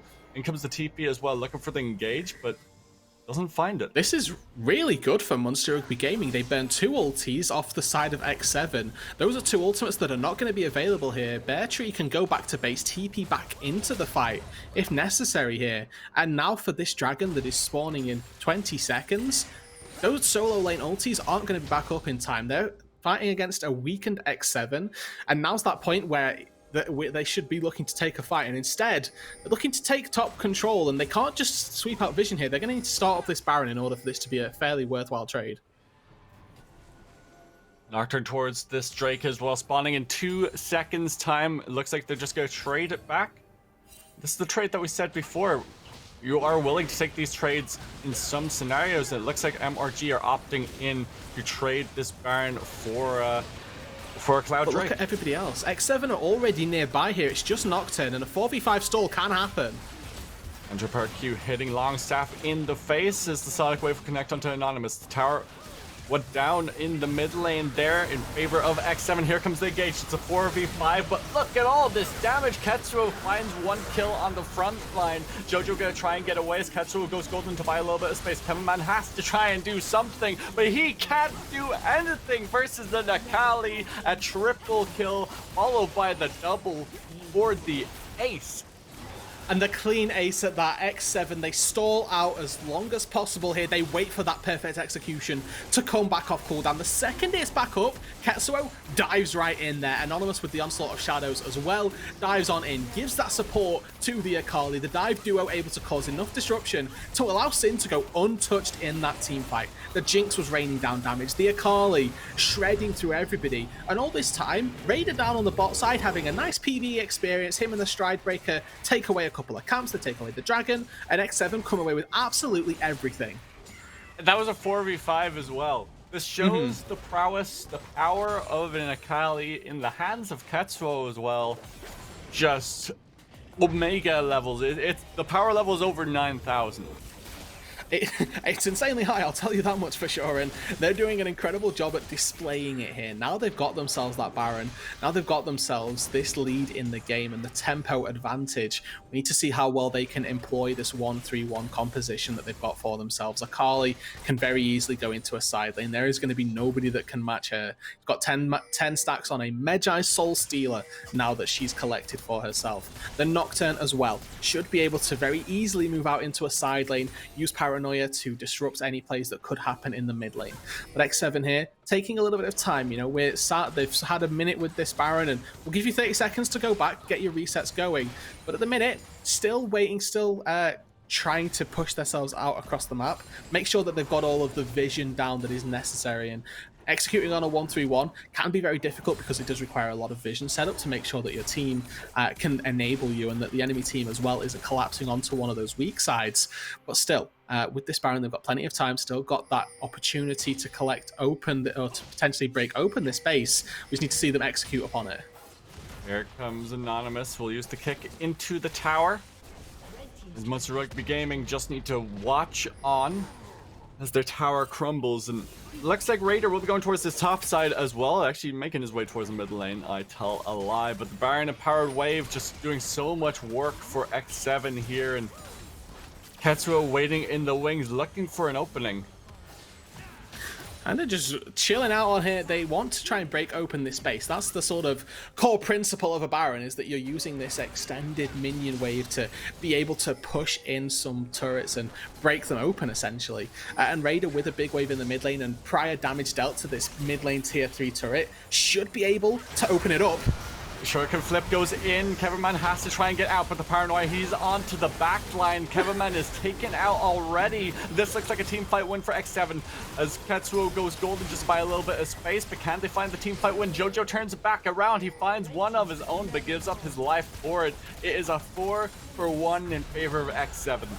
And not just that here, Darkseal, it's a 4-for-1 underneath Monster Rugby Gaming's own Nexus turrets. That was a handily favoured fight for X7. They're going to be able to take open not just this bot lane inhibitor, not just these Nexus turrets, but most likely the game here. Bertree gonna try his best. The Gore Drinker doing some work, but it is not nearly enough. At 27.5 minutes in, X7 find their 4th win. 24 stacks on the Akali's Darkseal. X7 back to fighting form here. Ketsuo with a really strong performance out of that Akali.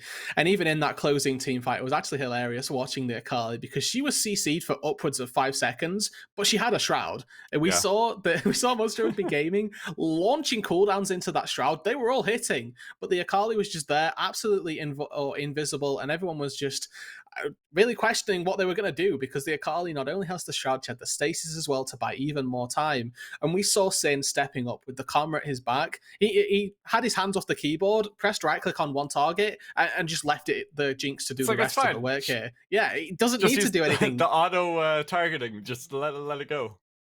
Absolutely nobody had anything to say about the Jinx, and they had this really heavy dive composition, but when you're not engaging with dive, it feels so lackluster because your attempts at disengage are just absolutely pitiful because you have no tools to deal with it. Yeah, it's a very, very difficult composition to kind of try and deal with, and when Akali is in such a good place in the current meta, in the current patch, where she's being 100% pick banned in all pro leagues across the world, then, it's maybe you kind of need to ban it instead of giving it over to the hands of Ketsuo or the like, where they're really, really high up in solo queue and they are pretty damn good at the game, so you don't want that in the hands of anyone. If anything, you want to be picking that up for yourselves. And it wasn't even first picked; it Yeah. was in, I think, the Blue second three, round of blue picks. three, Yeah, yeah. blue 3. Yeah, It was you actually first pick incredible. Karma. You first pick Karma and you still get a Carly. I mean, they're going to be more than happy with that one. So, again, maybe questions of comfort on champions, maybe just questions of overlooking draft, perhaps. But there's only so much that you can pin down to an Akali granted. I think that there's quite a lot that you can pin down to whether they got Akali, but Yeah. at the same time, maybe you just don't give them Akali. Maybe. I think it's a good thing to write down. Just don't give X7 Yeah. a Kali. Okay. I've that written down. I will remind teams as we go into Champions Select the next time I get to cast some X7 games. But that will be it from myself and Rude Dude. We'll be going to a quick break before Rail and Middlecott bring you the final 2 games of the day. You're in great hands. You don't want to miss the next couple of games. We'll see you soon.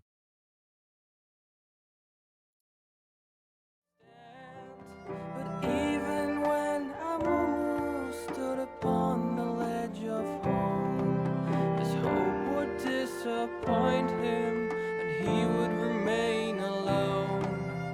But then the curse began to whisper in his ear.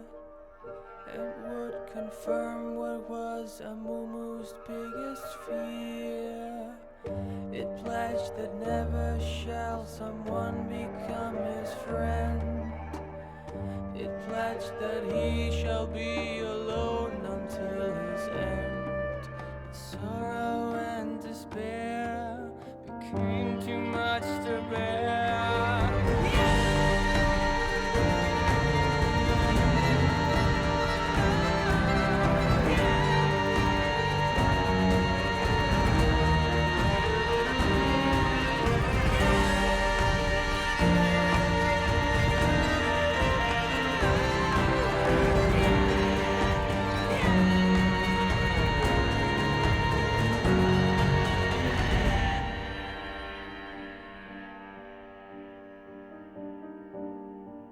The moment when Amumu realized what he had done, too late it was for him, for them, the evil curse had won.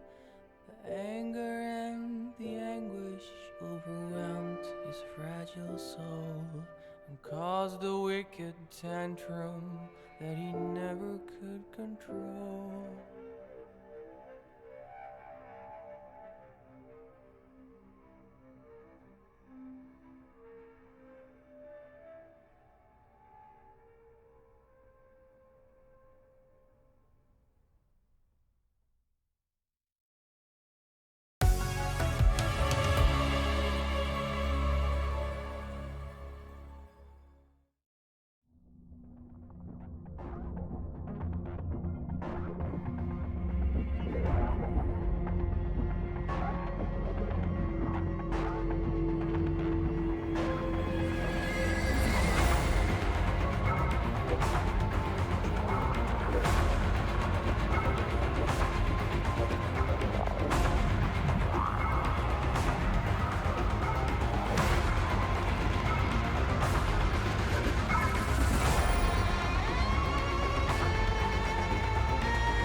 Hello there, everyone. Welcome back to week 3, day 1 of the UKEL 2021 summer split.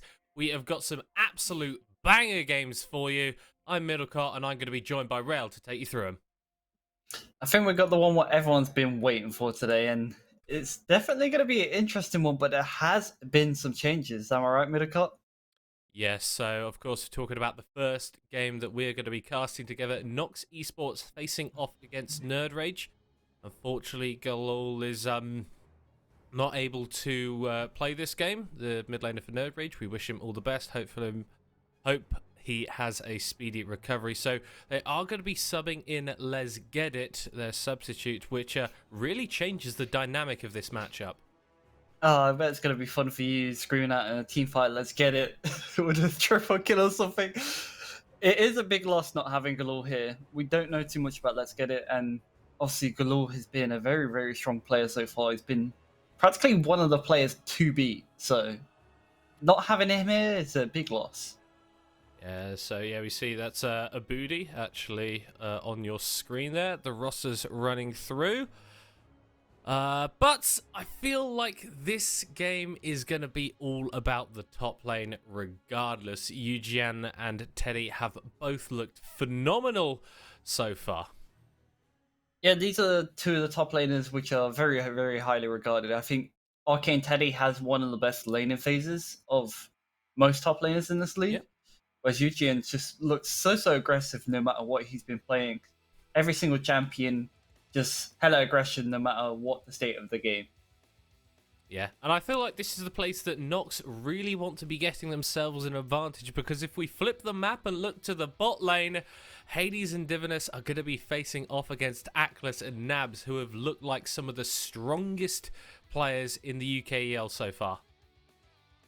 Yeah, it's scary to try find a weakness in Nerd Rage right now because they have strong players all over the map. Obviously, the only notable weakness you could probably aim at right now is maybe the mid lane, just for the fact you know a little bit less about this man. It's not the same person who's going to bust out a Cassiopeia and drop you below 100 CS in like 15 minutes.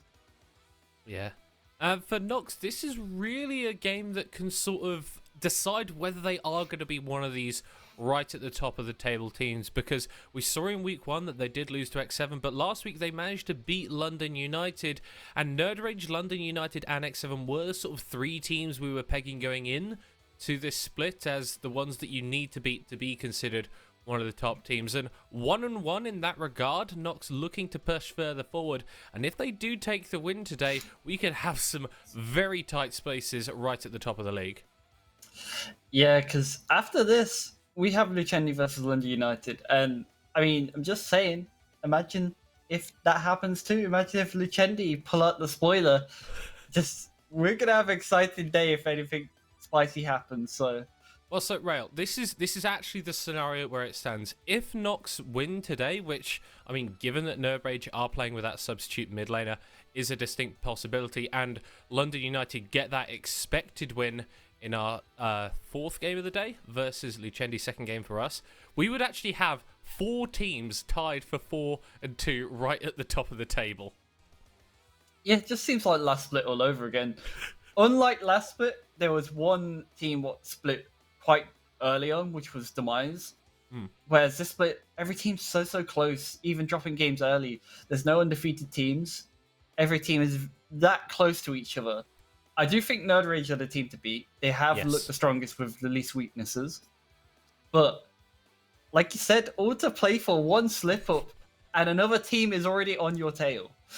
Yeah, of course, Nerd Rage will be looking to build themselves some distance, would be the sole possessors of first place if they take the win and go to 5-1 today. But we will have to see if that happens. Hopefully we're going to be able to get into Champion Select soon. I think we've just got a little bit of a delay there. So we could talk a little bit more about these matchups. And one of the things I love to default to, love to talk about right now, because it's so relevant, is the mid lane jungle 2v2. Ruggers and Godta not really been too explosive in that regard, but I feel like these have been very solid players.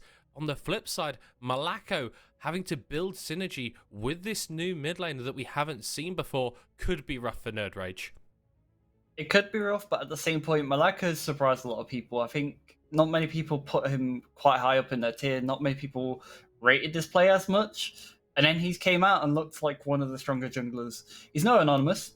Gonna say that off the bat, but the man has looked really, really good. So we'll have to see if their scrim practice has been paying off. Obviously, if they've been playing with the sub or not. But exactly what you said, they've had less time together, so it definitely will matter. So before we get into the draft, do you want to just take us through a couple of the picks that you think really should be prioritized by either of these teams? We've got the obvious ones. We've got the Gwen Viego. Like, both these top laners will happily play it. Disgusting champions. Yep. Not fun. You have the Nocturne as well, which is really strong right now with the combination of having like the Nocturne Rumble. Obviously, really, really scary 2v2. Set is a really strong pick right now. Can just fit into everything you want in any team comp. So there's a few what stand out. I don't want to end up seeing top lane just be Renekton and Volibear, especially with the caliber of players we have in top lane this game. I don't want to see just boring bruiser match like that. Well, I want to see heavy aggression. I mean, in the first week of the split, Eugen did just first pick Renekton both games blind. So he's completely willing to play that champion, but yeah, maybe want to see something a little bit more spicy like the Gwen or the Viego, or a Fiora actually, which we know Arcane Teddy is very proficient at. And then something we touched on as well, as we do get into the champion select here, we're going to see what champions are going to be removed and what these teams are looking to lock in. We must all make So our choices. we obviously also have the Lulu and Lucian to talk about as well. Enchanters have become more and more popular with the Shirelia's builds, and more people have realized how strong these builds are. Obviously, Divine Sundra, very, very strong item too. So there's so many strong picks on current patch that you have to worry about. As we do see them being removed, the Gwen off the table, so not going to be seeing her snipping her way across the rift, and a lot of the safe meta picks removed by Nox here, the Ezreal as well, and the Fiora actually taken off the table, so not willing to first pick that for Arcane Teddy, and scared if it goes into Eugen's hands. Yeah, I mean, I respect it, because I wouldn't want to play into Eugen's Fiora at all. The man's terrifying. But they also paid the standard tax of getting rid of Rugged's Galio. They don't want to deal with that map pressure of Galio. Well, speaking of map pressure, Nocturne locked in, can go into pretty much any lane he wants to, and then moves around the map so efficiently with that paranoia. It's almost like I've seen it coming. They trade off for Akali, though. Akali is a very, very big trade-off. Wouldn't surprise me if they went for an AD carry or Viego here. But never mind, Xin Zhao. Akali Jin Zhao.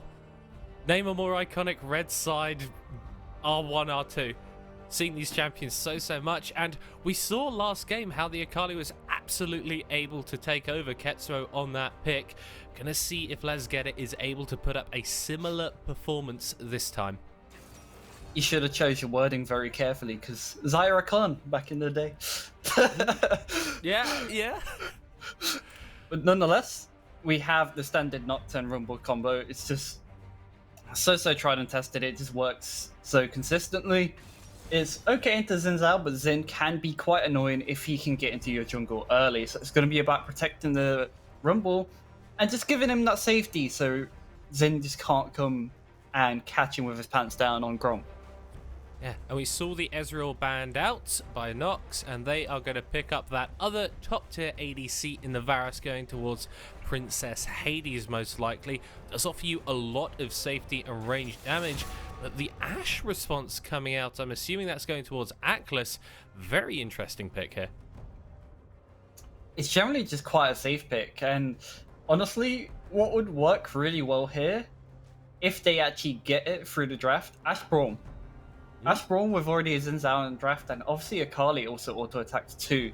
You have multiple people to proc that stun, and also able to play front to back really, really well for this. So if Nocturne goes in, you can peel them off really well. So maybe we see something like that. I don't think we're going to really see the Lulu, especially with Varus being on the enemy team. never mind, she's gone anyway. Yeah, we're not going to be seeing the Lulu because she's going to be banned out. A lot of focus actually towards the support pool already in this second phase. And we do expect these teams to go towards these more tankier or engage-oriented supports. You already mentioned the Braum, perhaps something like an Alistair or a Nautilus, because we've got a lot of go buttons, and both teams will want to press them. You say about go buttons, I'm interested to why they've actually banned Braum here. I would have liked them to take it, but at the same point, it can be first picked by blue side before you even get a chance. So I guess smart decision, because you don't want to play into that yourself, especially when you're playing Ashe. Yeah, as the final ban is going to come through. Actually, the Tristana with no... Ooh, actually, the Akali does exist as a flex pick here, so... Yeah, potential that the Tristana could have gone into the mid lane, which is why Nox take it away. And if there's a person who would play it, it is that madman in the top lane. It is Eugen. He would definitely play it into top lane, so it wouldn't surprise me. And they're just eliminating more flex options. Oh, actually, tell a lie. This is on me, because I've not been checking the production chat. That Ashe is actually a Camille. So that makes a little bit more sense. Thank you, production. Yep, I'm just really bad at reading, apparently. So Ashe is Camille. Kai'Sa is Kai'Sa, which is one of Atlas's signature picks. Yeah, one of the most signature picks for pretty much anyone in this league so far. A lot of people have been showing priority towards Kai'Sa. Obviously, so far, Varus has been the premier pick for AD carries in UKEL. Does quite well into Kai'Sa. Able to bully quite a lot early, applies a lot of pressure. I want to see what aggressive support to pair it up with, because it's always nice to have it with something that can go forward with you. Love to go forward. Already a lot of dive for Nox's composition. Going to be rounded out with the Thresh, which does bring a lot of safety with the Varus and can help you get out of sticky situations, but maybe doesn't bring the large amount of CC that something like a Nautilus brings, which will be piloted here by Nabs. Man, I like Nox's comp. I like Nox's comp. The only difference what I don't like is they have to play into Kai'Sa Nort, and you talked about how strong this bot lane is for Nerd Rage. It's guaranteed access to Varus. Doesn't matter who's there, that's guaranteed access. And if Kai'Sa needs to get out of a situation, they could ask Nort in comms to ult someone else, like ult Rumble, so they can dive away from them. Like, they have many ways to get away. So I like what Nox have done. I'm just a little bit worried for the bot lane. Yeah, because you are going up against the 150 ping god that is Atlas, who, I don't know, playing all the way from Kuwait, could still absolutely turbo smurf on people. With that Kai'Sa, we've already mentioned it, really nice pick for him, loves to play super aggressive on that one. And yes, the Thresh Varus does have a lot of range. I feel like there's a bit more safety in this bot lane for Nox than some of the other lanes that Nerd Rage have gone up against, but the question always is, how much is that actually worth when you're playing against such an aggressive duo? Yeah, and also we have Nox have Ruggers. He is a roaming player. That's something you have to keep in mind. He likes to roam as much as he can. He will try to push the lane and roam towards that bot, roam towards that top. He tries to open up the map for his team. So we need to keep an eye on that especially.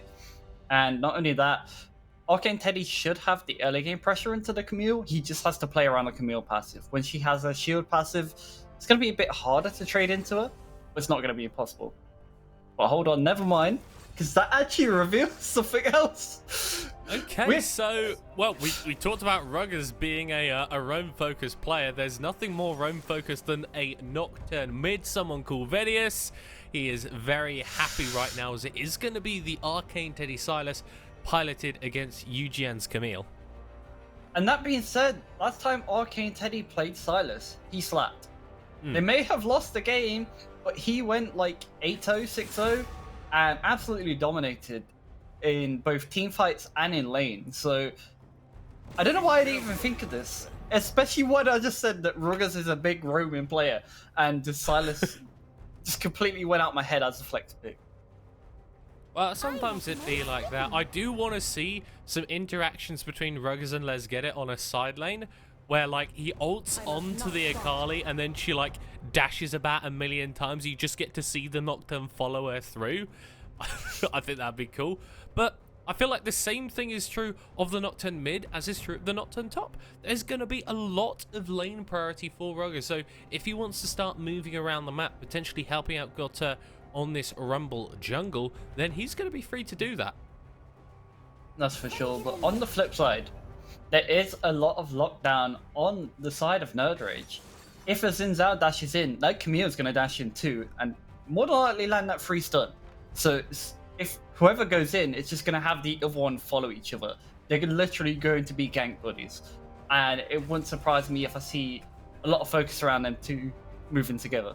Rail, there's so much dive on Nerd Rage that they've got a Nautilus as well. Yeah, it's just a dive team. It's like Varus good luck positioning. He is a literal diver. Yeah. I see what you're doing. I see. You don't sound happy with it, though. I didn't want to acknowledge it, that's why. But poor Varus is going to have not a lot of fun positioning in this game.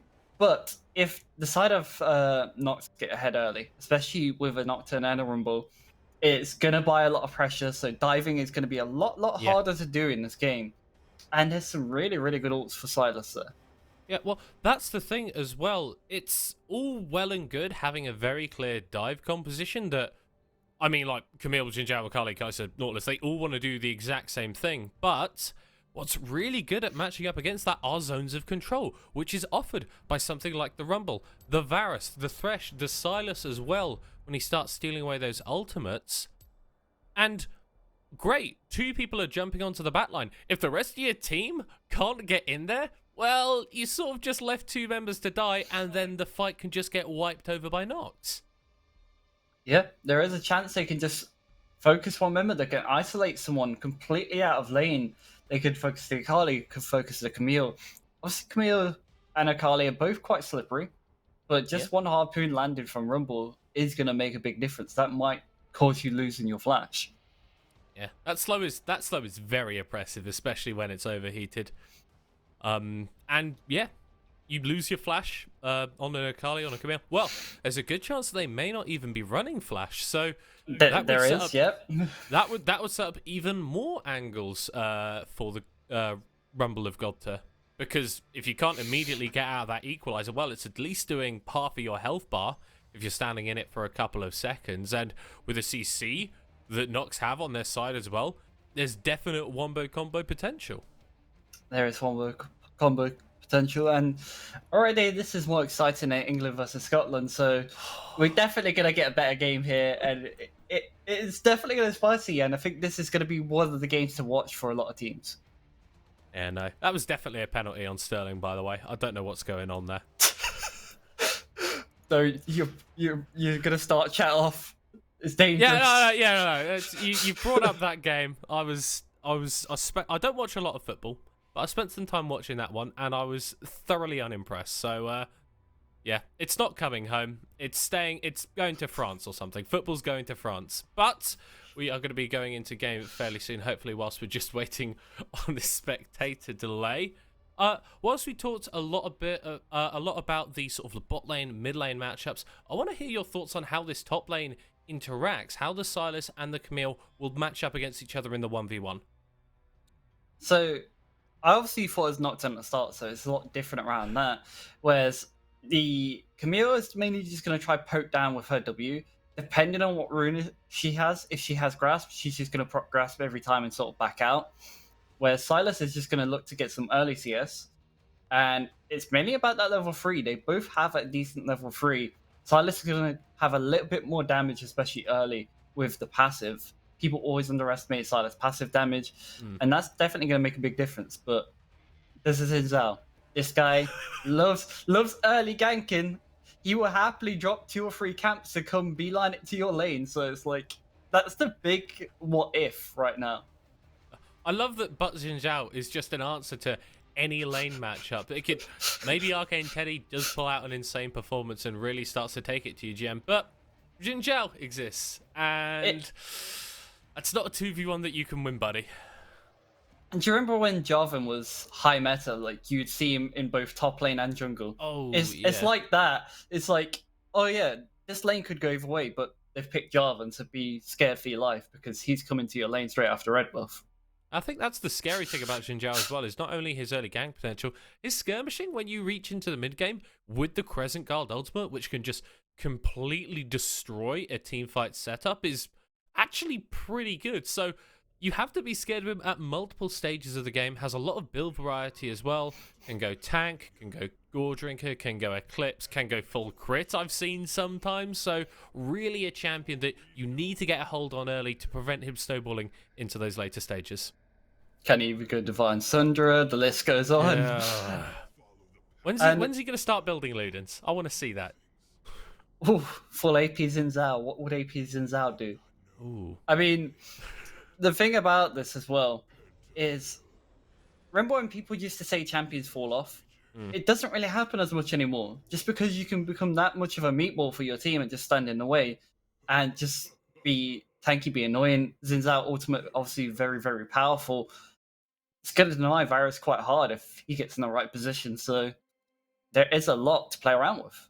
Yeah. I think ultimately the conversation is just, well, Nox have got some decent disengage tools, but maybe just the dive from Nerd Rage is too much for them to deal with. As we are going to be jumping onto the Rift here. We see Godta wandering around, placing a little bit of a ward, but doesn't look like there's been any aggression from either of these teams. Okay, so interesting things off the bat. No Flash Camille, which is more standard these days, so we kind of expected that one. But Akali, no TP. Flash Ignite here, so not going to have the same presence to match the Nocturne. And not a lot of people know when Nocturne ults, you can still ult onto towers as long as you click onto the tower and stuff. So that's still a thing, but they just opted not towards it and just went for the Ignite, going more aggressive on the Akali. Well, like you mentioned, the early push already coming out from Ruggers, as we do see heavy trading in the top side. Yujian using those grass clocks actually doesn't quite get it there, as Navs is similarly zoning in the bot side. Danes of Nerd Rage already doing pretty nicely so far. Yeah, you might see it. Oh, this could be dangerous. Still the Ignite on the Camille. You have to remember there is an Ignite in this matchup. The 1 second you get complacent is the 1 second that Ignite can come out. Oh, is that Like this? What? That's a solo kill. Easy as you like. Disrespect Eugen. He's sending you to the graveyard. He's sending you to the Shadow Realm. Arcane Teddy, mate, step it up. We do not want to see people falling down like that. That was just way too easy. It was way too easy, and literally that's Grass Camille. Soon as she hits the wave and you see Grass with proc on her, she's going to proc that on you. Yeah, Arcane Teddy is just taking these precision protocols to the face, and with a kill already going in favor of Eugen, how does this change the matchup? Drastically, basically. Camille getting ahead early is devastating for Silas. Silas might even have to go like 3 points into Q than max W, just so he can farm a little bit better into this Camille now. As we see Malako going for an invade in the top side. Eugen's here as well. Godta does get the smite on the blue buff, but he's just going to be falling down. The wind becomes lightning, and it's a second kill going over to Nerd Rage, easy as you like. Yeah, he was pretty much just a dead man, and exactly what we said about before, even going into the game. These two are being gank buddies. Wherever Zin's going, Camille's going. And that's going to happen throughout the game. Every time they want to go in that top jungle, Camille will be there. Eugen is just dealing so much damage to Arcane Teddy. The top jungle duo, like you already mentioned, is really already starting to tear Nox apart. Yes, it's only a 1k gold lead right now, but I'm really worried for them coming into the next few minutes as to whether they can actually withstand this onslaught that Nerd Rage seem to be putting out. Yeah, and Camille having that early sheen's just going to make these precision protocols even more scary. And the damage is just going to be really, really obnoxious for the Silas to deal with, especially early game. Yeah, it does not look great at all. We did see Godta have a little bit of a look in at this bot lane. Is fairly pushed up, but because that warding Tribush wasn't able to grab a single thing. Actus and Nabs may just be looking for a little bit of a cheater recall, or could move into the river and grab some vision. As they are going to do the latter, just clear this one out, make sure that they're nice and safe. And also, talking of nice and safe, Kai'Sa does also have the cleanse in this game, so not willing to get caught out by any hooks. Also will be able to cleanse the fear, also will be able to get rid of the virus ultimate. Pretty big value in this game. Especially when you want to play aggressive, like we see from Actus all the time, is another tool for going in, as UGN is diving under the tower, not quite able to take down Arcane Teddy, but he is having a bad time in the top lane. Certain dominance, and they're trying to assert dominance in his bot lane. And Nabs is going to get hooked up by Divinus here, but because of these minion waves, neither bot lane wants to go too far forward. Yeah, I actually think that Nox actually came out better on that trade so far. Till that just happened. Yeah, sometimes you just get hit by a lot of abilities. We do see on the minimap Malako starting up this Drake. I do believe that is the Mountain Drake going down. Gonna be Cloud next, so we'll have some fairly spicy souls in around about 15 minutes time if they opt to go for those, as we could see a mid lane gank, but Ruggers just playing respectfully and isn't going to get caught out just yet. So Rumble's actually been able to catch up to Xin Zhao a little bit, so that's really helped him out. And Xin picking up the early Sheen means he's probably going towards that Divine Sunderer build as well. I mean, could always be a Lich Bane. Could You be never Trinity know, Force. as Let's Get It has got level 6 and Ruggers is forced to flash away. We had questions about the substitute mid laner for node range, but looks like he's answering them.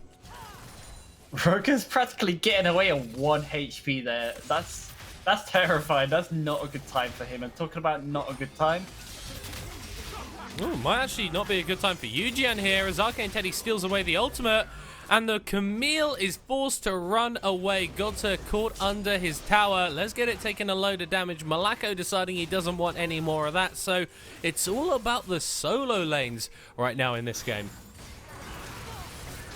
As we say that, there's a big engage in the bot side. Nab's going to get hooked up, forced to flash back. The Ignite will not quite take out Divinus.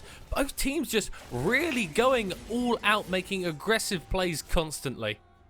yeah, I was literally about to say prepare to eat your words. As soon as you said about the solo lanes, bot lane was like, we hear you, Chief. We're going in.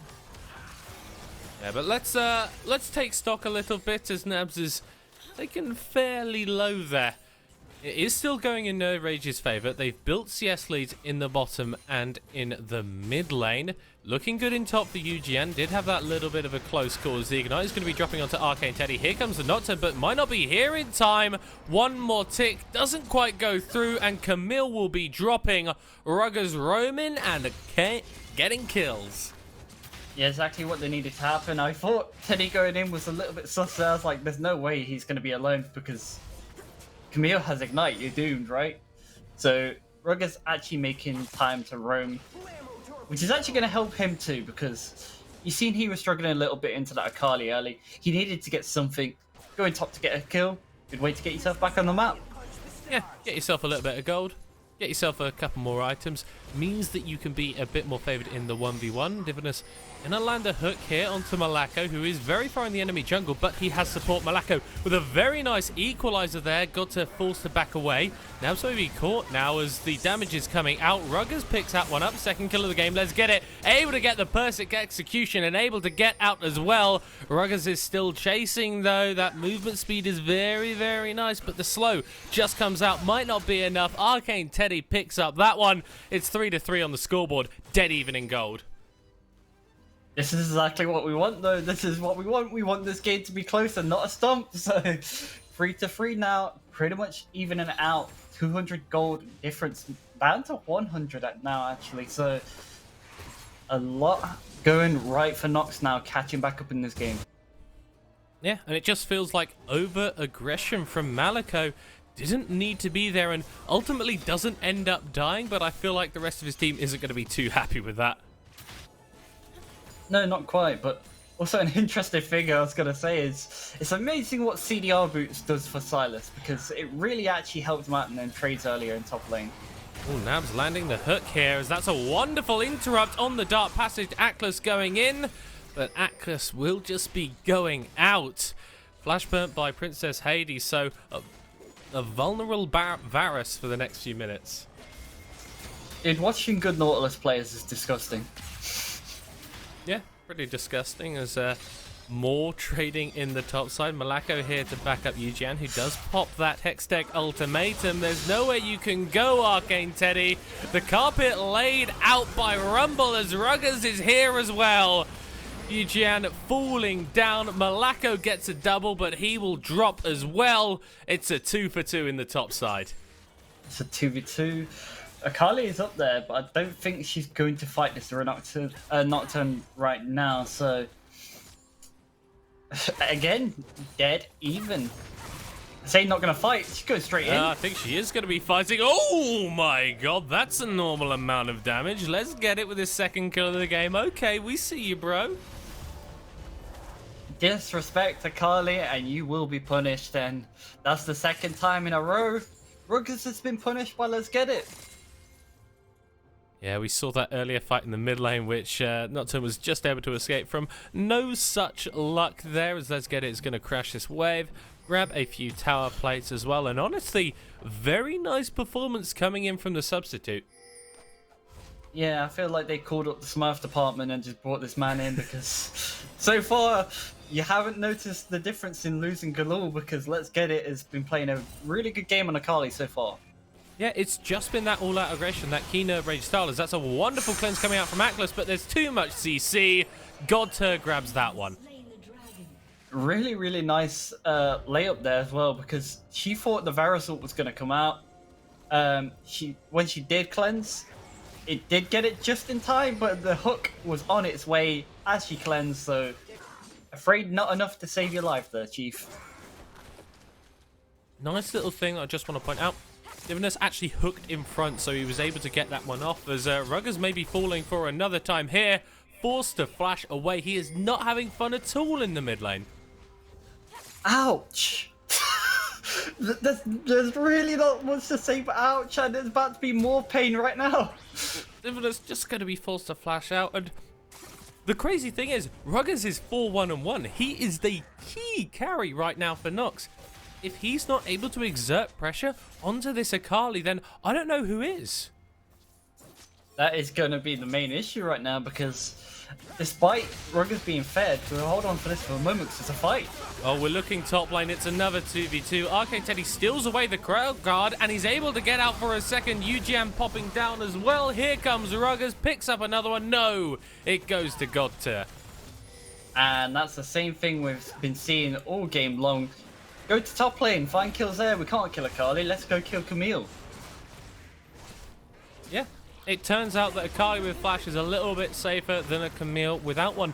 It's not been a poor performance by UGM by any means, but just the sheer number of brawls on the top side has meant that he's died a total of 3 times, mirrored by Arcane Teddy as well. It does mean a lot of plates in the bot lane, as that's a nice hook landing onto Let's Get It, but not going to result in a kill. Yeah, level 10 Akali to level 9 Ruggers. That's terrifying. When Akali hits level 11, it is go time, and you will see the tempo being upped big time. Yeah, so with that Herald being picked up in the top side for Nox, they are going to be able to get a little bit more of the standing gold. The plates do fall off in around about 30 seconds, so Godtur's going to need to get that one down pronto, but as we've got a moment here without any fights happening, cross my fingers, which team do you think is really happiest with this game state? Still Nerd Rage at this point. Despite the Nocturne being fed, Akali's going to be able to assert so much pressure in a team fight that even Camille is just going to have freedom to do a lot. Well, as Malako is going in once again, is going to get fed up. The flashball from Let's Get It. He's going to get this. Oh my god, that was sick! This is what happens when someone's good at Akali. This champion in anyone's skilled hands is so disgusting if you just put in the time, and you could see it right there. That was not okay. This is why I say, why is Akali not getting nerfed? I'm not just saying it because she's fed. She is actually disgustingly strong right now. Why is she getting through ban phase, man? Nox knew that this was a potential issue, as that's not a very good flash, Princess Hades. You're going to get locked up. You're going to get locked down. Arcane Teddy going to fall in the top side as well. Across the map, Nerve Rage making plays. Yeah, talking of issues, soon as Varus stepped up there, he was a dead man. Without Divinus, you can never step up like that. You have to consider that Kai'Sa will be waiting in the wings, and Nautilus is just going to be playing bait. There's a Godter is going forward, but might be going down. That's a wonderful stun coming in from Eujan as he shuts down the Rumble and gets out scot-free. That was a questionable one. I don't have much for that one. That was just a questionable one. Without even being close to overheat, there's actually no way you're getting Camille there with her having her passive. She's completely safe. So I get what you're trying to do, but unfortunately that was not going to work. I tell you what, 90 seconds ago, I asked you, who does the game state favor? You said Nerve Rage, and they'd agree with you. They've managed to balloon this gold lead to around about 4,500 right now. They've got a couple of Drakes in their back pocket as well, and with that Infernal spawning in 40 seconds, could be on track for a very fast Infernal Soul. Ooh, you got it. Rugger's got the red buff.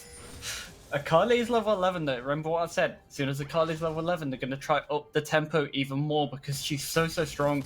Big power spike at level 11 as well. And look at her items. That's just disgusting, even has a stopwatch as well. Mate, Arcane Teddy, Eugen is just going to take the tower and then take you out. You cannot stay there. Another solo kill coming in for the top laner, and Nerd Rages got to lays down the red carpet and picks up one in trade. Yeah, had to trade something, especially with them practically just giving Dragon for free here because they don't have pressure. Look at the wards right now. It's all Nerd Rage controlling the bot side of the map. And this is what I love about this team so much. Not only are they aggressive, but they also do their due diligence. They understand the macro game, and they're able to execute on plays like that consistently, time and time again. Yeah, and like I said earlier, it just feels like they're not playing with a sub. It feels like they've been playing with this guy for months and months and months. Their synergy's just there.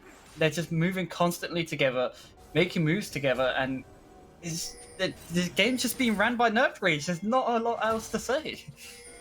So if you are Nox right now, obviously it's not looking great for you, but the gold lead isn't massive. They're trying to get back in it, and they may do that by catching out Nabs, who is gonna fall. Okay, so you've gotten a kill. Yes, it's onto the Nautilus, but you keep generating picks like that, maybe there's a shot back into this game.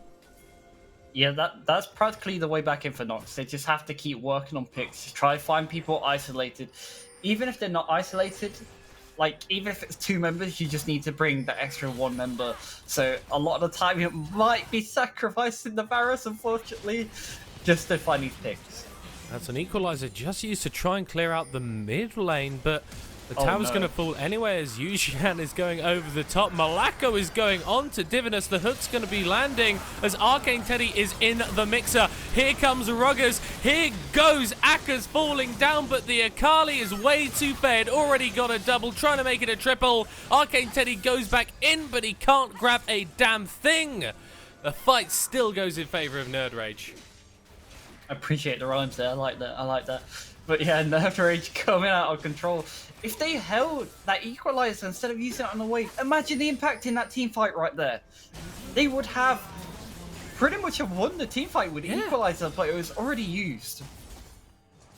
It's a sad situation. It's a bad situation. And if you're Nerd Rage, you're pretty glad of this situation, as Let's Get It is... I don't know what he's doing. He's just throwing some cues out there. Just wanted to show that off a little bit. Do we track those? Is there some sort of strats tracking for number of 5-point strikes used? Probably not, but he is just flexing. Just having fun, really, in this game, because 6-1-0, practically could be 8-1-0. This man is just creating so much pressure, and you're seeing it. There's not really been anyone to punish him. Even in that team fight there, was he under any threat? No. No. Was he ever going to die? No. Was there an equalizer? No. Who won the fight? Nerd Rage. Yeah. Again, it's it's the way they play. It's the way that Nerd Rage just loves to go about things. They're not one of these slow teams. They're not going to wait for the perfect setup. They're not going to wait for when they should be strong. They just go out and make themselves strong.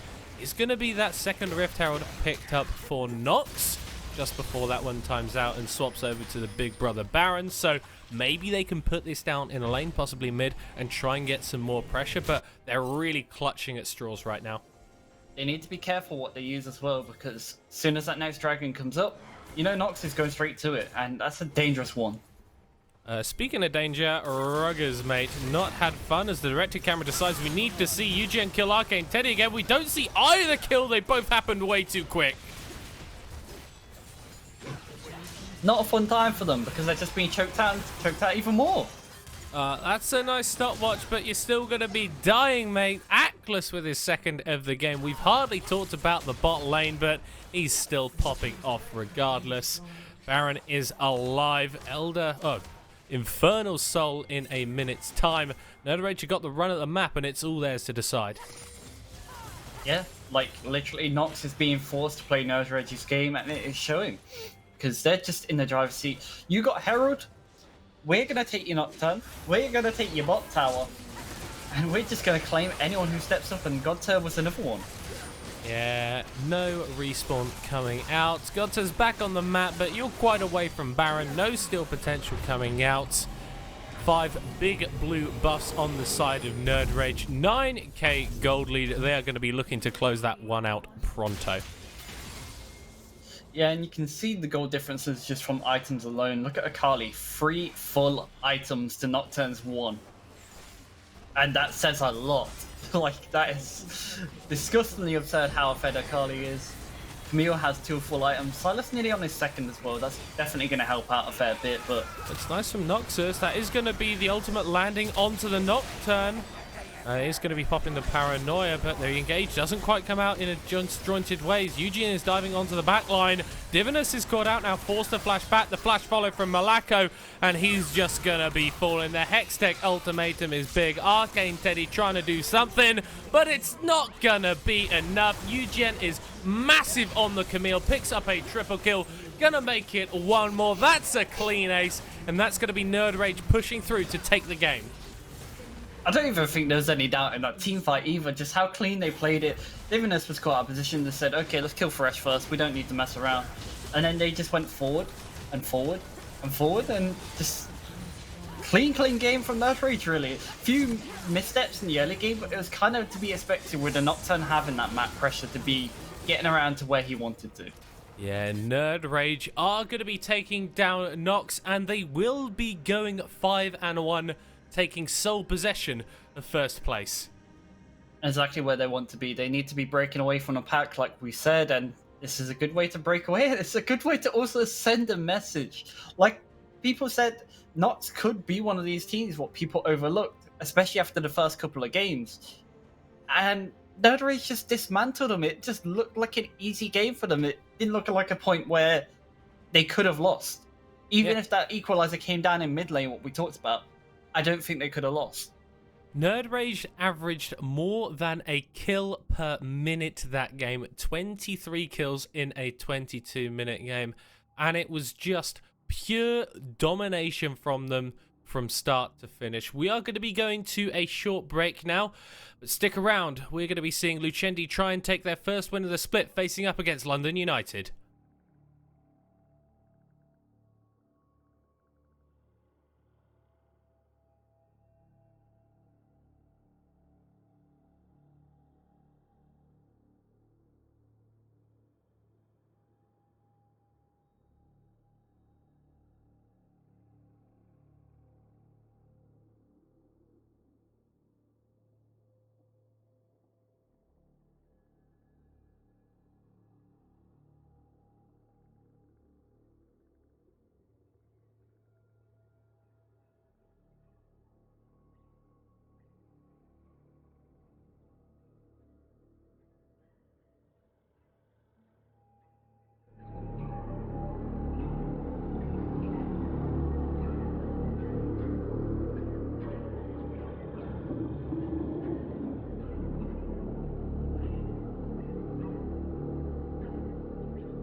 Hello, everyone. Welcome back to what was an absolute banger. Well, it's been a banger of a day here at the UKEL. We just had an absolute banger of a game, and I'm sure that this next one between Lucendi and London United will not disappoint. I'm still Middlecar, and to the left of me, right of me, whichever way it is still Rail. How you doing, man? Just over there somewhere, wherever he is, I don't know. I don't know. I got it wrong. Now, we have an interesting one because Yeah. Lucendi coming in haven't picked up a win.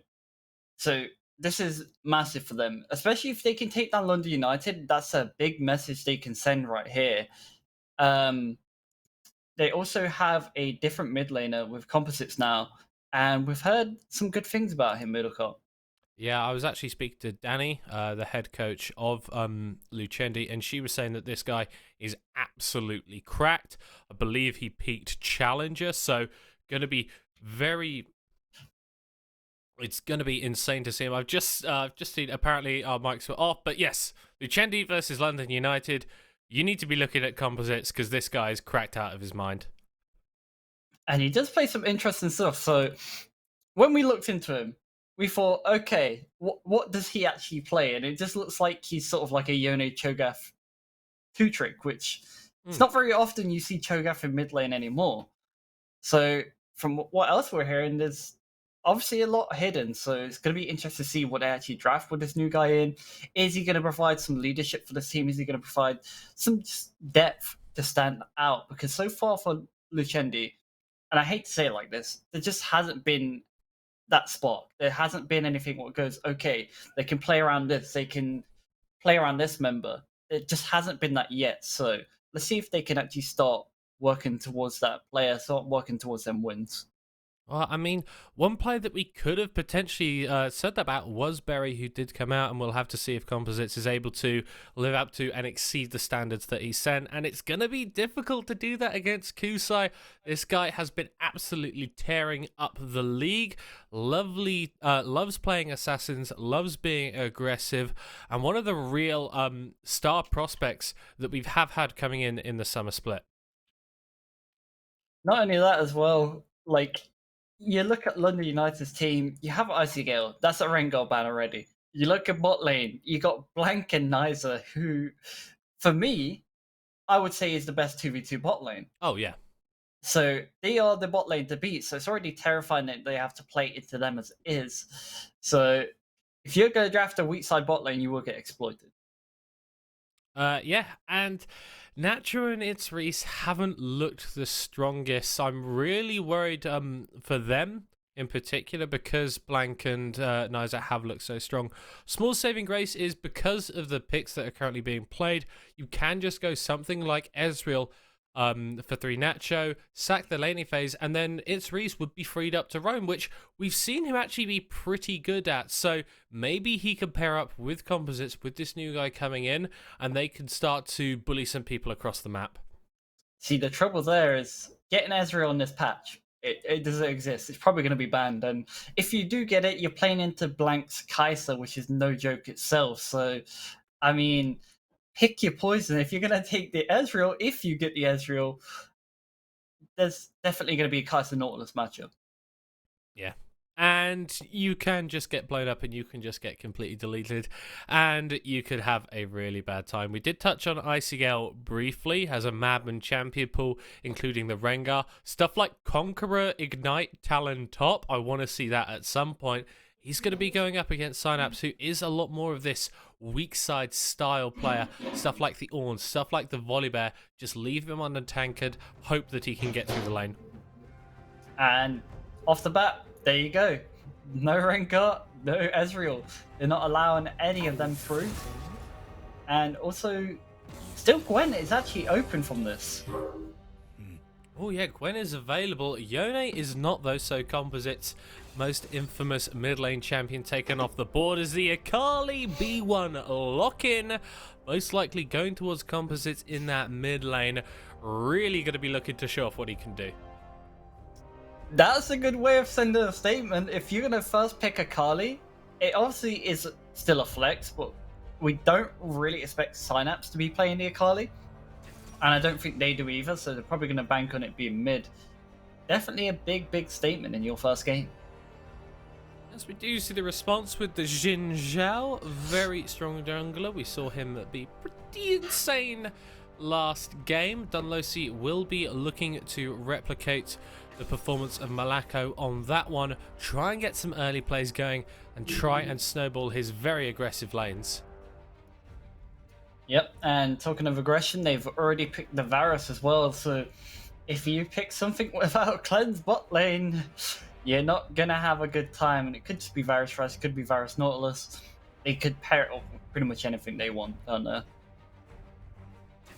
Yeah, as you mentioned, the Gwen is still available, gonna be locked in, so we've already got a couple of champions that could go top lane that we wouldn't really necessarily associate with Synapse, so I feel like Noided is more likely to be picking up that one. Yeah, more than likely it ended up in the hands of the jungle, which is completely fine here. You just need to make sure you don't seasons out, especially in the early game. So, unlike last game, we want to see a bit more protection for the jungle. We don't want to see Zinzao just casually walking in, a top laner casually walking in, just saying, "Hi, Rumble, you can't walk away because you are dead. Even if you're Flash, you are dead." So, bit more protection towards the jungle. Defending this Gwen will be very important to them getting to the stage of the game where they can look to start taking fights themselves. Yeah, but it is going to be the Tristana picked up for 3 Nacho, his best champion. So looking to snowball, looking to get aggressive with that one. Still, obviously, potentially a flex pick. We do not know what Composites can play. And everything is still on the board. The Karma picked up, most likely going to be going into Niza's hands. Loves to play that champion. Well, you say that. Karma is just super flexible here. Could end up in mid lane, could end up in top lane. Despite them not being the players who usually would play it, pairing this up with a Xin Zhao just practically means you are never getting away. And this man will run you down for days. Even if you flash, you're getting like Xin is getting sped up by a Karma shield. You are going nowhere, Chief. As we see Reese's pieces taken off the board. Nautilus and Rel, a couple of his favorite champions, but he will not be able to pilot them this game as they remove the Thresh themselves. So that tank support pool has been pinched significantly. How long have you been waiting for that quote? That literally just came to me, I promise you. I feel like that's one of them what just people have been like, "Oh, I get my chance. I get my chance." And talking of getting a chance, that's where the Karma Flex comes in. So we already know it's definitely going towards mid or top now with the Braum being locked in the bot lane. Pretty much a guaranteed safety with Varus Braum. You really can't go wrong with this duo. Yeah, and that means that 3Nacho will not be able to get that aggressive early game lead that he necessarily would need on a Tristana to be able to continue playing out these fights. Response coming through here, probably going to be a support lock-in, as it is the Rakan picked up, can play very aggressive and is wonderful at getting onto immobile carries like a Varus.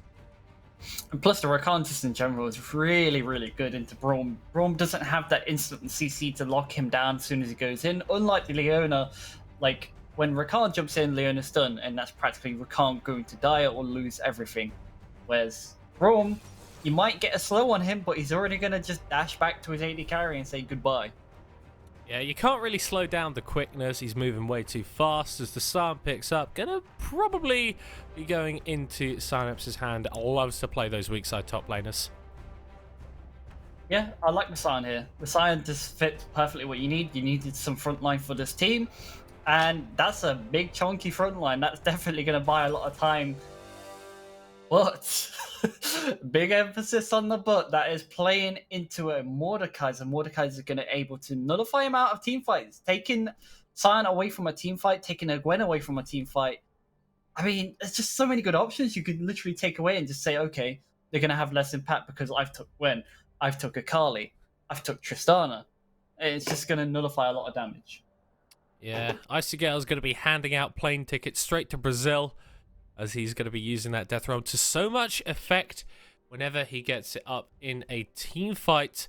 I do like that the flex picks have sort of been resolved now. For Lucendi, we can see where it's going, and I'm really interested to see what Noided is able to do on this Gwen, because we typically play this guy's... He's an Ivan, man. He loves to play that champion, but it's a completely different style when you're piloting the Gwen. Yeah, for sure. And talking of different style, looking at that mid lane for Lucendi, like, we haven't really seen champions like the Akali being played for them, so seeing something aggressive come through is going to be a big, big statement for them. It's into a Karma, so it's not the easiest lane to play into. Karma is going to have a lot of early game pressure, especially with the Mantra Q, and she will be able to reveal Akali if she gets the tether on her before she goes into a Shroud. So, got to keep that in mind, because that can really exploit Akali as well. Well, I mean, but we saw that last game. We saw a matchup that we thought was going to be a bit more favoured towards the opponent of the Akali, but then she can just hit level 6 and just all in you and destroy you. And I think that potentially Karma is even more vulnerable to that than something like the Nocturne. Yeah, but this is a player we know nothing about. This is competence we know nothing about yet, so I'm more interested just to see how they're going to play this lane. Are they going to go in as soon as they hit level 6, or are they going to try opt forwards roams? It's mainly just going to tell us a story about how they want to play this game. Yeah, as we know that London are going to want to play this one nice and safe through the bot lane with that Varus and Braum pickup. Going to be fairly comfortable in that matchup. Yeah, Blank and Niza are going to be under no threat at all. Like, none at all. You have Varus Braum. You can play aggressive, you can play safe. You can do whatever you want with this duo, and that's pretty much why you pick it. No Ezreal on the table, so there's no playing safe for the enemy team either. And if you're going to play Varus into... No, if you're going to play Kai'Sa into Varus Braum, it's a death sentence. Yeah, especially when you've got someone like Dunlosi on the Xin Zhao, who could potentially make his way to bot lane if he was so inclined, but do we see him more likely to affect any other lanes just by virtue of this pick? I mean, if he even throws one gank top, even if he doesn't kill the Scion, even if he just gets Scion out of lane, that's top already over. That's straight just top already over. If he does that even once, that's just top already one for Mordekaiser, and that's just going to be already so much side lane pressure. And as soon as Mord hits level 6, you can't gank Mord anymore. Yeah. The enemy team can't gank Mord at all. So as soon as that lane's wide open, you can literally just let Icy Gale run the game. But there is potential there. I feel like if it doesn't end up being a top lane 2v2, Gwen can pull out a lot of damage, and Mordekaiser, whilst he gets tankier as you get later on and he starts to really get those passive stacks up, I feel like he is punishable early game, especially with the setup CC the Sarm provides. Yeah, that's for sure. To be honest, the main thing I'm looking towards is actually, are they going to try rotate their bot lane out early for Lucendi? And how they're going to give bot lane the safety? Because playing into Varus Braum, I feel like we can talk about this all day just because it's just everything. Engage, defense, but they took Tristana Rakan into this. They took a very, very aggressive lane into this. I want them to see back up this aggression, throw the jungler down there, play towards that bot mid side, because if you're playing towards Sion, why are you playing? Because Sion's not going to be the key carry in this game. You have an Akali, you have a Tristana. Yeah, and if you're able to get those snowballing, they're the sort of champions that can just take over games because they can make aggressive moves. They can dive forward into the enemy team and they can start ripping people apart. The main thing as well is going to be seeing the objective priority too. Are they going to give up the first 2 dragons in favor of Herald? Are they just going to play bot side and get them dragons and give the first Herald potentially? It's really going to tell us the story of how the game's going to go. And I mentioned it earlier, they need to play a little bit defensive early for that Gwen, otherwise Xin Zhao will definitely exploit her. But then you always have to come up with the caveat of, well, your composition says you should be doing this, but then you look at the lane matchups, and your top lane's trying to play against Icy Gale, who's, I'd say, fairly comfortably one of the top 3 top laners in the league. Your mid laner is unknown against Kusai, who also one of the top 3 mid lanes in the tournament. And then your bot lane, oh, have we got... No, we don't have an advantage here. We're against Blank and Niza, who are straight up better than every other bot lane in this league. Yeah, it's no easy task for Lucendi, but like we said, if they pull it off, that's a big statement on their way trying to work back in. And what a first win that would be against London, of all people. London United, just really stacked roster this split. And we've just seen so many stacked rosters even struggle. That's why we have so many teams mixed in the pack. And that's why the standings are looking the way they are. Yeah, but we are going to be getting onto the Rift right now. As we were just talking about, if Lucendi are able to pick this one up, it would be their first win. But if the W goes over to London United, that would be taking them to 4-2, matching up with X7 at the top of the table. What's going on here, I wonder? Yeah.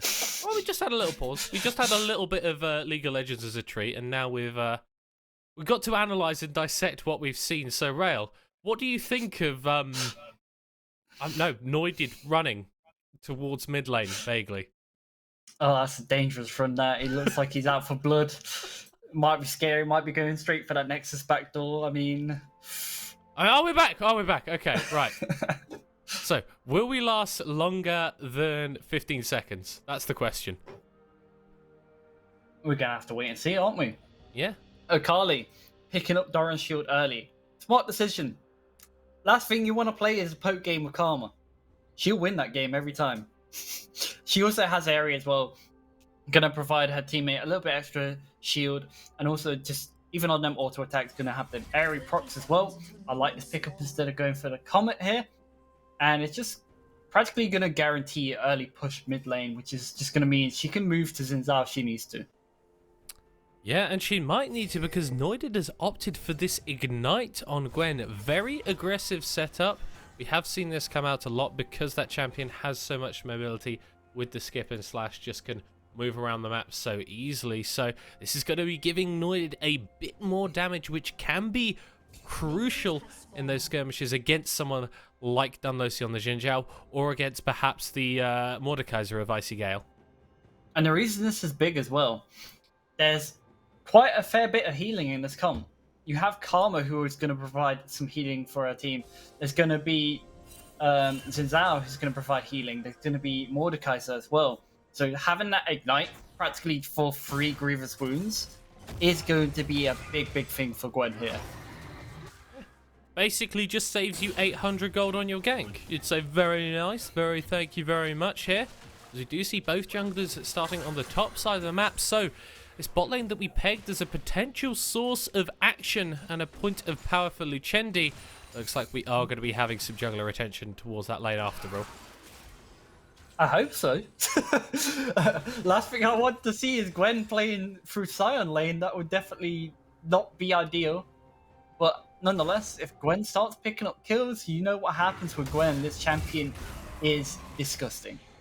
Yeah, snowballs super hard, and the thing about Gwen is I never feel like she does too much damage until she's just half hitting me with all her abilities.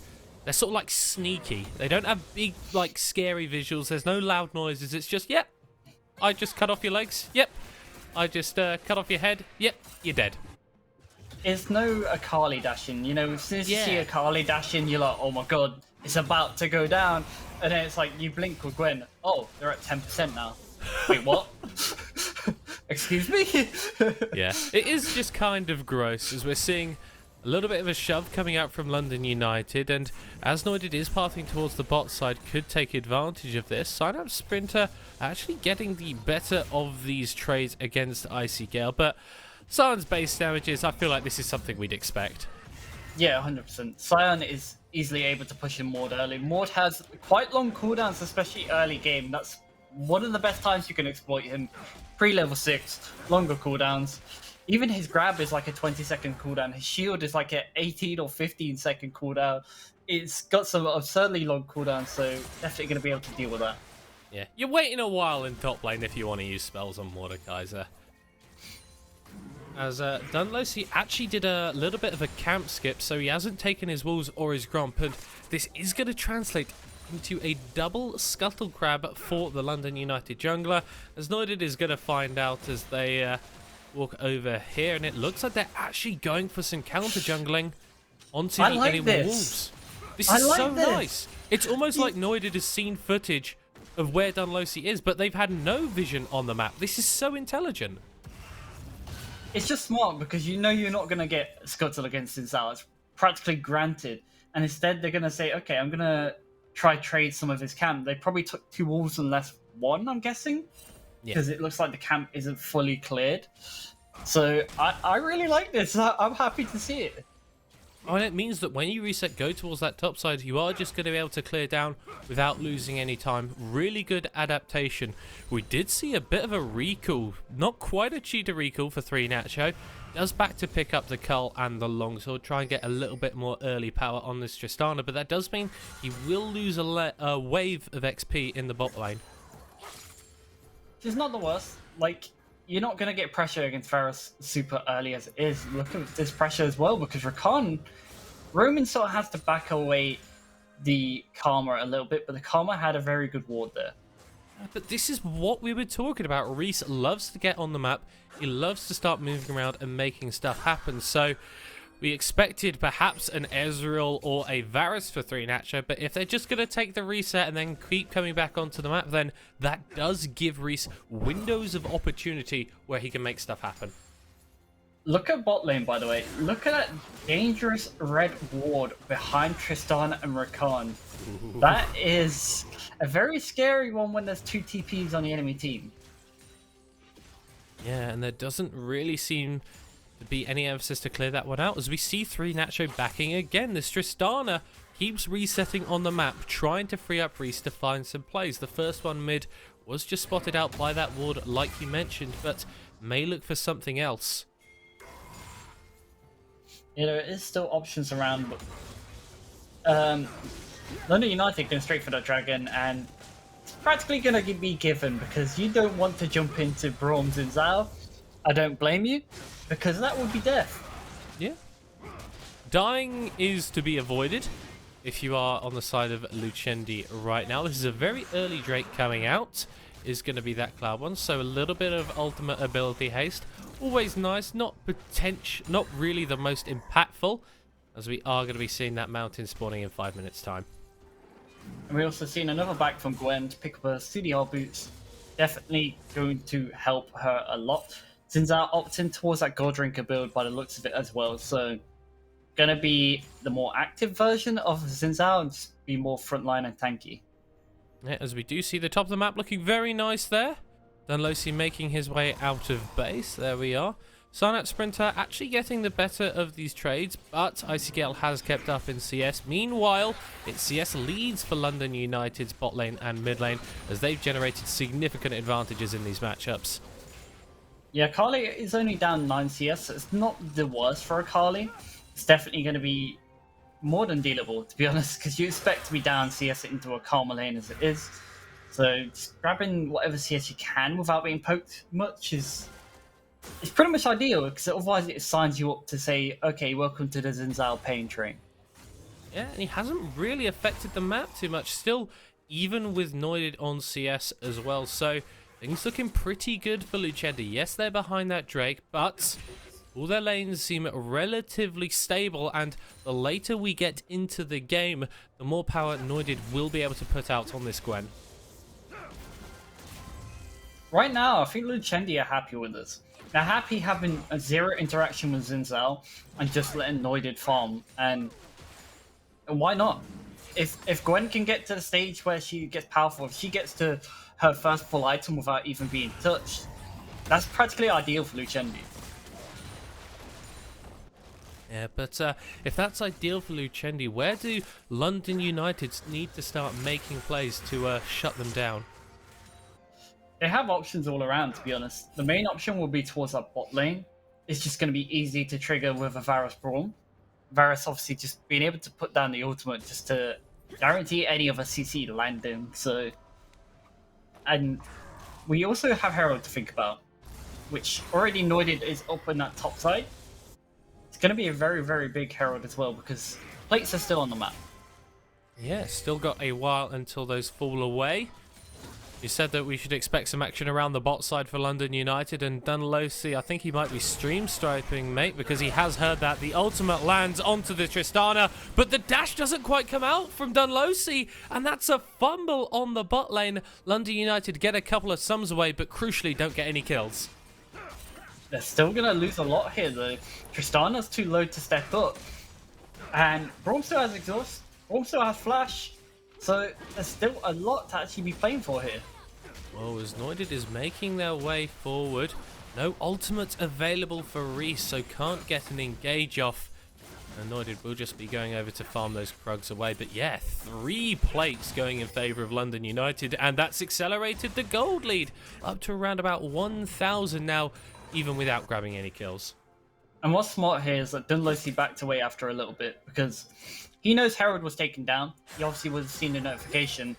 And knowing that, you know, either a jungler's going to reset or use it instantly top or mid, which he didn't see it top or mid, so it just meant that Noided would definitely be down in that bot side, and he read it like a book. Yeah, but crucially, with that Herald pickup, it means it's going to be a bit harder for Blank and Nizer to take down those final couple of plays in the bot lane and grab that first tower. So Lucendi, not the end of the world for them right now, as Reese is coming into mid lane, just looking to get a little bit of a shove here, and Noided is going to use the Herald on a full HP tower. Well, hold on, Midakot. Noided got seen on that pink ward just behind him at the front of his red buff. He didn't see it either. And that was just so much vital information to get everyone start collapsing towards that mid lane. Xin Zhao went towards it, Braum went towards it. And they just practically had that protection ready if any fight was about to break out.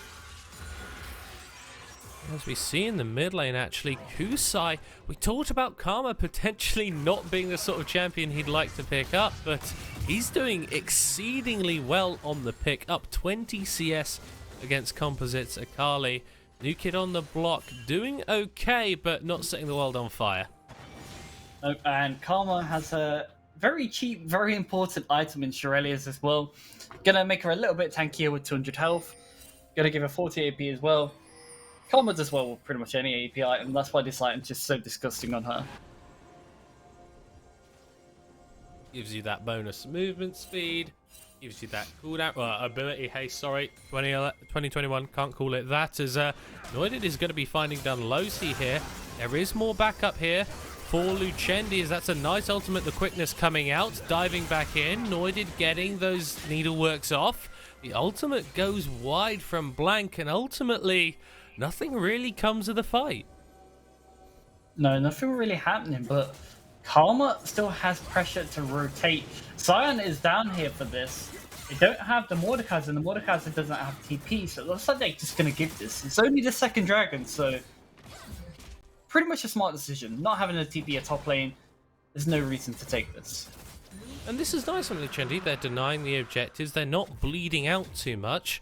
This is growth from what we've seen on them in previous weeks. They're not getting completely skill checked in lanes. They're playing smart around the map. They're not giving up early objectives. I'm confident for this team, and it's good to see. It is definitely good to see. You can see some improvements just in general already. And even Synapse playing pretty well into the Mordekaiser already. Mordekaiser does have his full item, and that's sort of where things are going to change around a bit more, whereas Silence just trading really well into him. Also being in that mid lane early, ready to rotate for that dragon is also nice. Yeah, dragon is very nice indeed. Plates are going to be dropping off in a minute and a half, so that could lead to some teams going for some dives fairly soon to try and grab that last little bit of gold and then rotate that into a full tower. But it's been fairly low action so far. Still no kills coming out as we crest the 13-minute mark.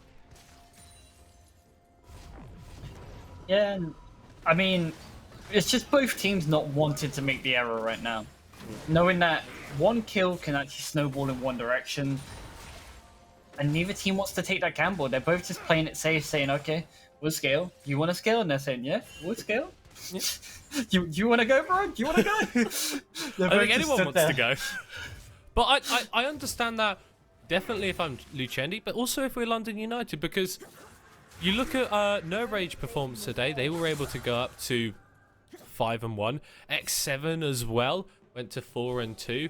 London United currently sat on 3-2. They need to keep pace with these top of the table teams if we're going to having conversations. Wow. About being one of those upper echelon teams. So I get this almost nervousness, this trepidation about making a mistake, but sometimes it's better to make mistakes than nothing at all. As true as that is, look at Dunlosey trying to find his way into bot lane, trying to snowball his bot lane ahead, but it seems like they see it because they're baiting. Oh, that's first blood going over to Nizer. Very nice indeed. 14 minutes going on to the Brom lovely Jubbly. This is going to be giving London United that first tower as well. So they've made the play, they've got the gold, and it's up to a 2k difference.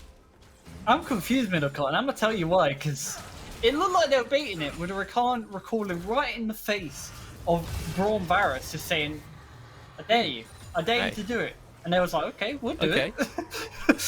We'll take you Tristana's life, and this is exactly what they did, and it leads to first tower, first kill. Yeah, it's because Spinatro is running this hill, not the cleanse, which we usually see in a lot of these high CC matchups. So trusted his own ability to get away from the CC and got punished for that cockiness. My only guess is that Freenacho is definitely going to build a QSS later, mainly for the Mordekaiser ult, because you can't cleanse it. That's my only guess to why he doesn't have cleanse, but it would have saved his life there. Yeah, it would have done, but he didn't. He didn't have it, and he didn't. So he ended up falling down. Obviously, gold going over to Nizer isn't ideal if you're a London United fan. You would want that on blank, but a kill is a kill is a kill. Dunlosey now starting up that Herald would be the second of the game, the first one for London United, and help them out a little bit with taking down these towers. Yeah, and it's still a good Herald despite no plates being on the map right now. It's still going to be open to working on that mid tower, especially because it's such an important one to open up the map.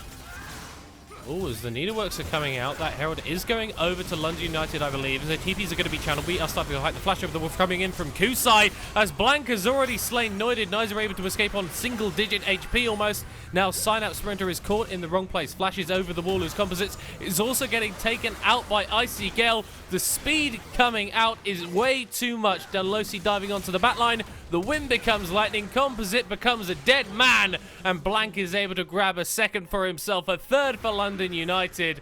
They're going to summon the Herald in this top lane. And they're going to be looking to take Synapse Sprinter as well. Yeah, this man ain't safe. And they're just going to run him down eventually. He's just going to look to buy time. That's all he's going to do here. Just try and buy as much time as possible. Try and get a kill. He might go to solo bolo. Knives are taken very low, but the Scion is taken down in the end. Very nice team fight coming out from London United as they get the delayed 4-0 and the Herald and the top lane tower. Yeah, Noided going down early and Akali being taken in the death realm. Where's your damage? Just them two off the board. You just don't have the damage right now. Tristana was the only one left and she got forced away instantly. And that just summed up the way the fight was going to go.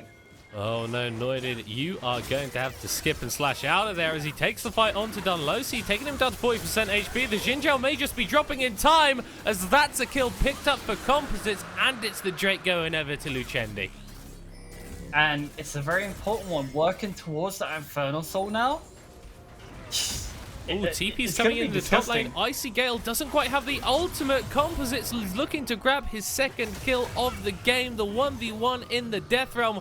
But it's just going to be death for Icy Gale. You have to feel comes out, doesn't get the slam down. And he falls to the Akali. Composites doing well. Really good TP from Composites, making his impact to stay within both of them kills. Denying the dragon by killing Zizal and then goes straight to top lane, being proactive. Yeah, I think that's been the name of the game for the past few minutes for Lucendi. They've been looking to tussle. Yeah, maybe they had a little bit of delay on actually getting it going, but this is nice. They're not going down without a fight. They're being proactive, they're taking objectives, and they're taking kills. The main thing right now, though, is looking at Blank. 3-0 and 2 on this Varus. Very, very strong. 2 items fully completed. Doesn't have the Mana Moon procced yet, so still got a while for that to go. But the gold lead is still in the favour of London United right now. Yeah, but it has shrunk to 3k, so maybe some alarm bells, not quite ringing, but they're like someone's like tapping on it lightly with a teaspoon or something. Don't want to wake anyone up, but just be aware, you can't keep getting caught out like that. You can't keep handing over objectives because the later this game goes, Lucendi are going to be more and more happy with the Akali and with the Gwen being able to just one-shot people. Just be aware there's an Akali in the game and it can get explosive at any moment. If she doesn't get ulted by Maud as well, that is going to bring so much impact into a team fight. And that's the main thing we need to see. We need to see who Maud ults in team fights. If he can't grab Akali, it's going to be a scary one. If he grabs Gwen, Gwen might even beat him at 2 items. So when Gwen gets the second item fully completed, Riftmaker, look at engagement. Reese is going in and Blank is going down. Shutdown goes over to Synapse. That was the proactive, aggressive play that we wanted to see from Lucendi, and they make it work in the mid lane. Yeah, and that's a bounty claimed. They're working towards bot lane now, just seeing if anyone wants to pressure the Akali or just get this tower for free. Yes, being able to translate kills into objectives is the name of the game. You can slay as many people as you want, but if you don't take down the towers, if you don't take down the Nexus, it is all for naught. Doesn't look like they're going to be pressuring onto this bot lane tower just yet. Wanted to reset on the map, grab themselves some items with all that gold that they just picked up. By the way, Miracle, I did want to point this out. That pink ward is still at the front of that red buff. No. They have walked past it like 6 or 7 times. Whoever put that pink ward down is getting so much value out of this. It's actually stupid. It shouldn't be still there. You need to check your bushes. Guys, don't forget about pink wards. It's upsetting. Shouldn't be happening, guys. I do actually... I really want to know who that is. I'm going to look back in the VOD and see who it was, because, like, it's difficult to talk about the gold value of a control ward, but that one's probably worth at least 500 gold or something at this point, because it has been around for so long getting work done. You do need to be careful, though. Sometimes it's better to replace a control ward rather than just leave it there, so I would hope that London United will be looking to progress their vision on other parts of the map now that the Baron has spawned. The thing is, the worst part about it, it's seen people on rotations every time. So it's seen Akali walk past it towards the red buff. It's seen Gwen walk to the red buff. It's seen every rotation almost to say, okay, are they going to walk past it to go towards the upper side of the map, or they're going to walk past it to go down to clearing the jungle or going towards bot lane. And that's why it's just had so much value. And it's so weird to talk about a pick one like this, but the fact that it's just not been checked is absurd. It's absurd and upsetting. We do see the Drake spawning in around about 30 seconds as Synapse Sprinter is just smacking against this bot lane tower. Kusai gonna clear out the way very easily. Woohoo! Noided MVP clears out the control ward. Massive dub. Maybe it wasn't there the whole time as Noided is being jumped onto by Losi, but able to pop into the Hallowed Mist and can just get out with ease. Yeah, get out with ease. And look at items right now. Mordekai's are 2 full items. The spam ping in the Baron actually saying, okay, you want to go Dragon, we'll trade. This could get spicy real fast. We like to see proactive play, but it doesn't look like Lucendi are going to be that proactive. We'll just bait this, but that does give up priority over to London United, who will grab their second Drake of the game. No real worry about soul stacking yet, as Nizer is walking forward. The trap isn't going to be sprung onto the Braum. Yeah, that bait doesn't work if your Tristana's in mid lane clearing the wave. Well, it Just might saying, work boys. here, though. They're jumping straight onto him. He's got the Unbreakable up the wrong way. The bombs pop down. Sion's on top of you. Gone to the death round, but not quite in time. Synapse Sprinter grabbing another kill for himself. And they may look to push this one even further. Dunlosi's going in with the Crescent Guard, but here comes the needlework. A massive Decimate comes out. Lucendi are doing it, baby. Composites diving onto the back line, getting the kill onto Blanca. Double for the Sion as well. And my, Lucendi are here to play.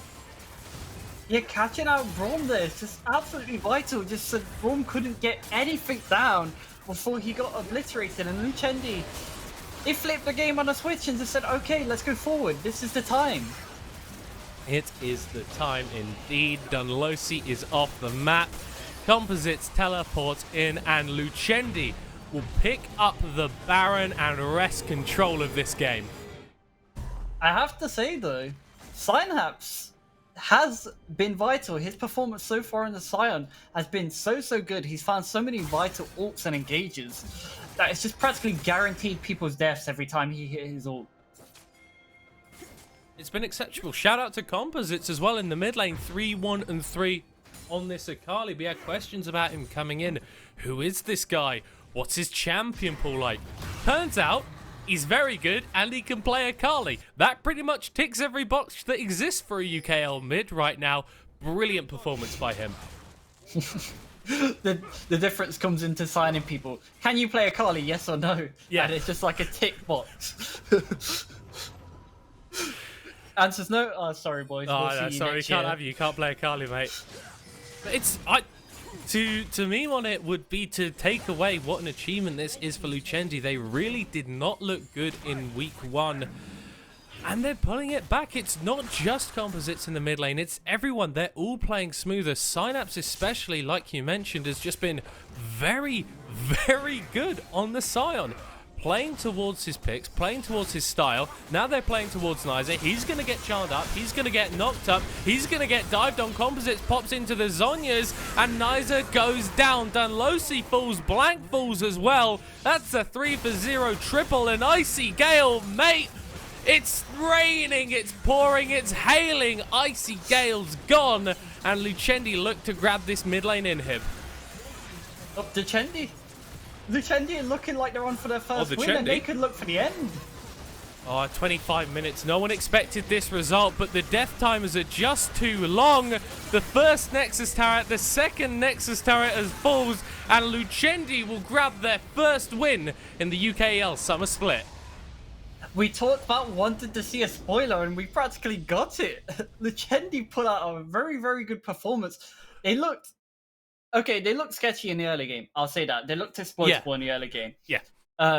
It looked like Karma was building quite a big lead over Composites, and that could have been worrying because if the Xin Zhao got rolling, unfortunately he didn't, but if he got rolling, that could have been dangerous. But he just read every gank in the bot lane. They only got one kill, which was the Tristana, and it just actually didn't mean anything because Lucendi took every team fight on their terms. Mordekaiser never got to split, and Lucendi just played their game. Yeah, I mean, what sort of team goes from being completely dead even at 18 minutes with 0 kills to finishing in 25. That was seriously impressive. And even though, yeah, it took a little bit of time, Lucendi really showed up big in this game. Yeah, there was really so many key moments. Synapse engages, Reese's engages, Composites TP straight after one play already. It feels like there's some more leadership, some more communication going on in that team now, and it just feels like they might be on their way back up. Lucendi actually might look like a competitor now. And I don't want to say it like, because it sounds toxic towards Lucendi, but Yeah. before that, like we said, we didn't have that spark. Now, it looks like we've got 3 different sparks we can talk about. Mate, the Chendi are on the up. They're coming. They're coming back. Right. And, wow. I guess what a way to end the day. It's been an absolute pleasure with you, casting with you like always, Rail. I've really enjoyed these games. Wow, we have had some absolute bangers. No games for the rest of this week, unfortunately. We'll be back next week, I believe, on Thursday, but I'd have to double check. You know how to use Twitter. The schedule's going to be on there. But I'm Middlecott signing off. Have a great one.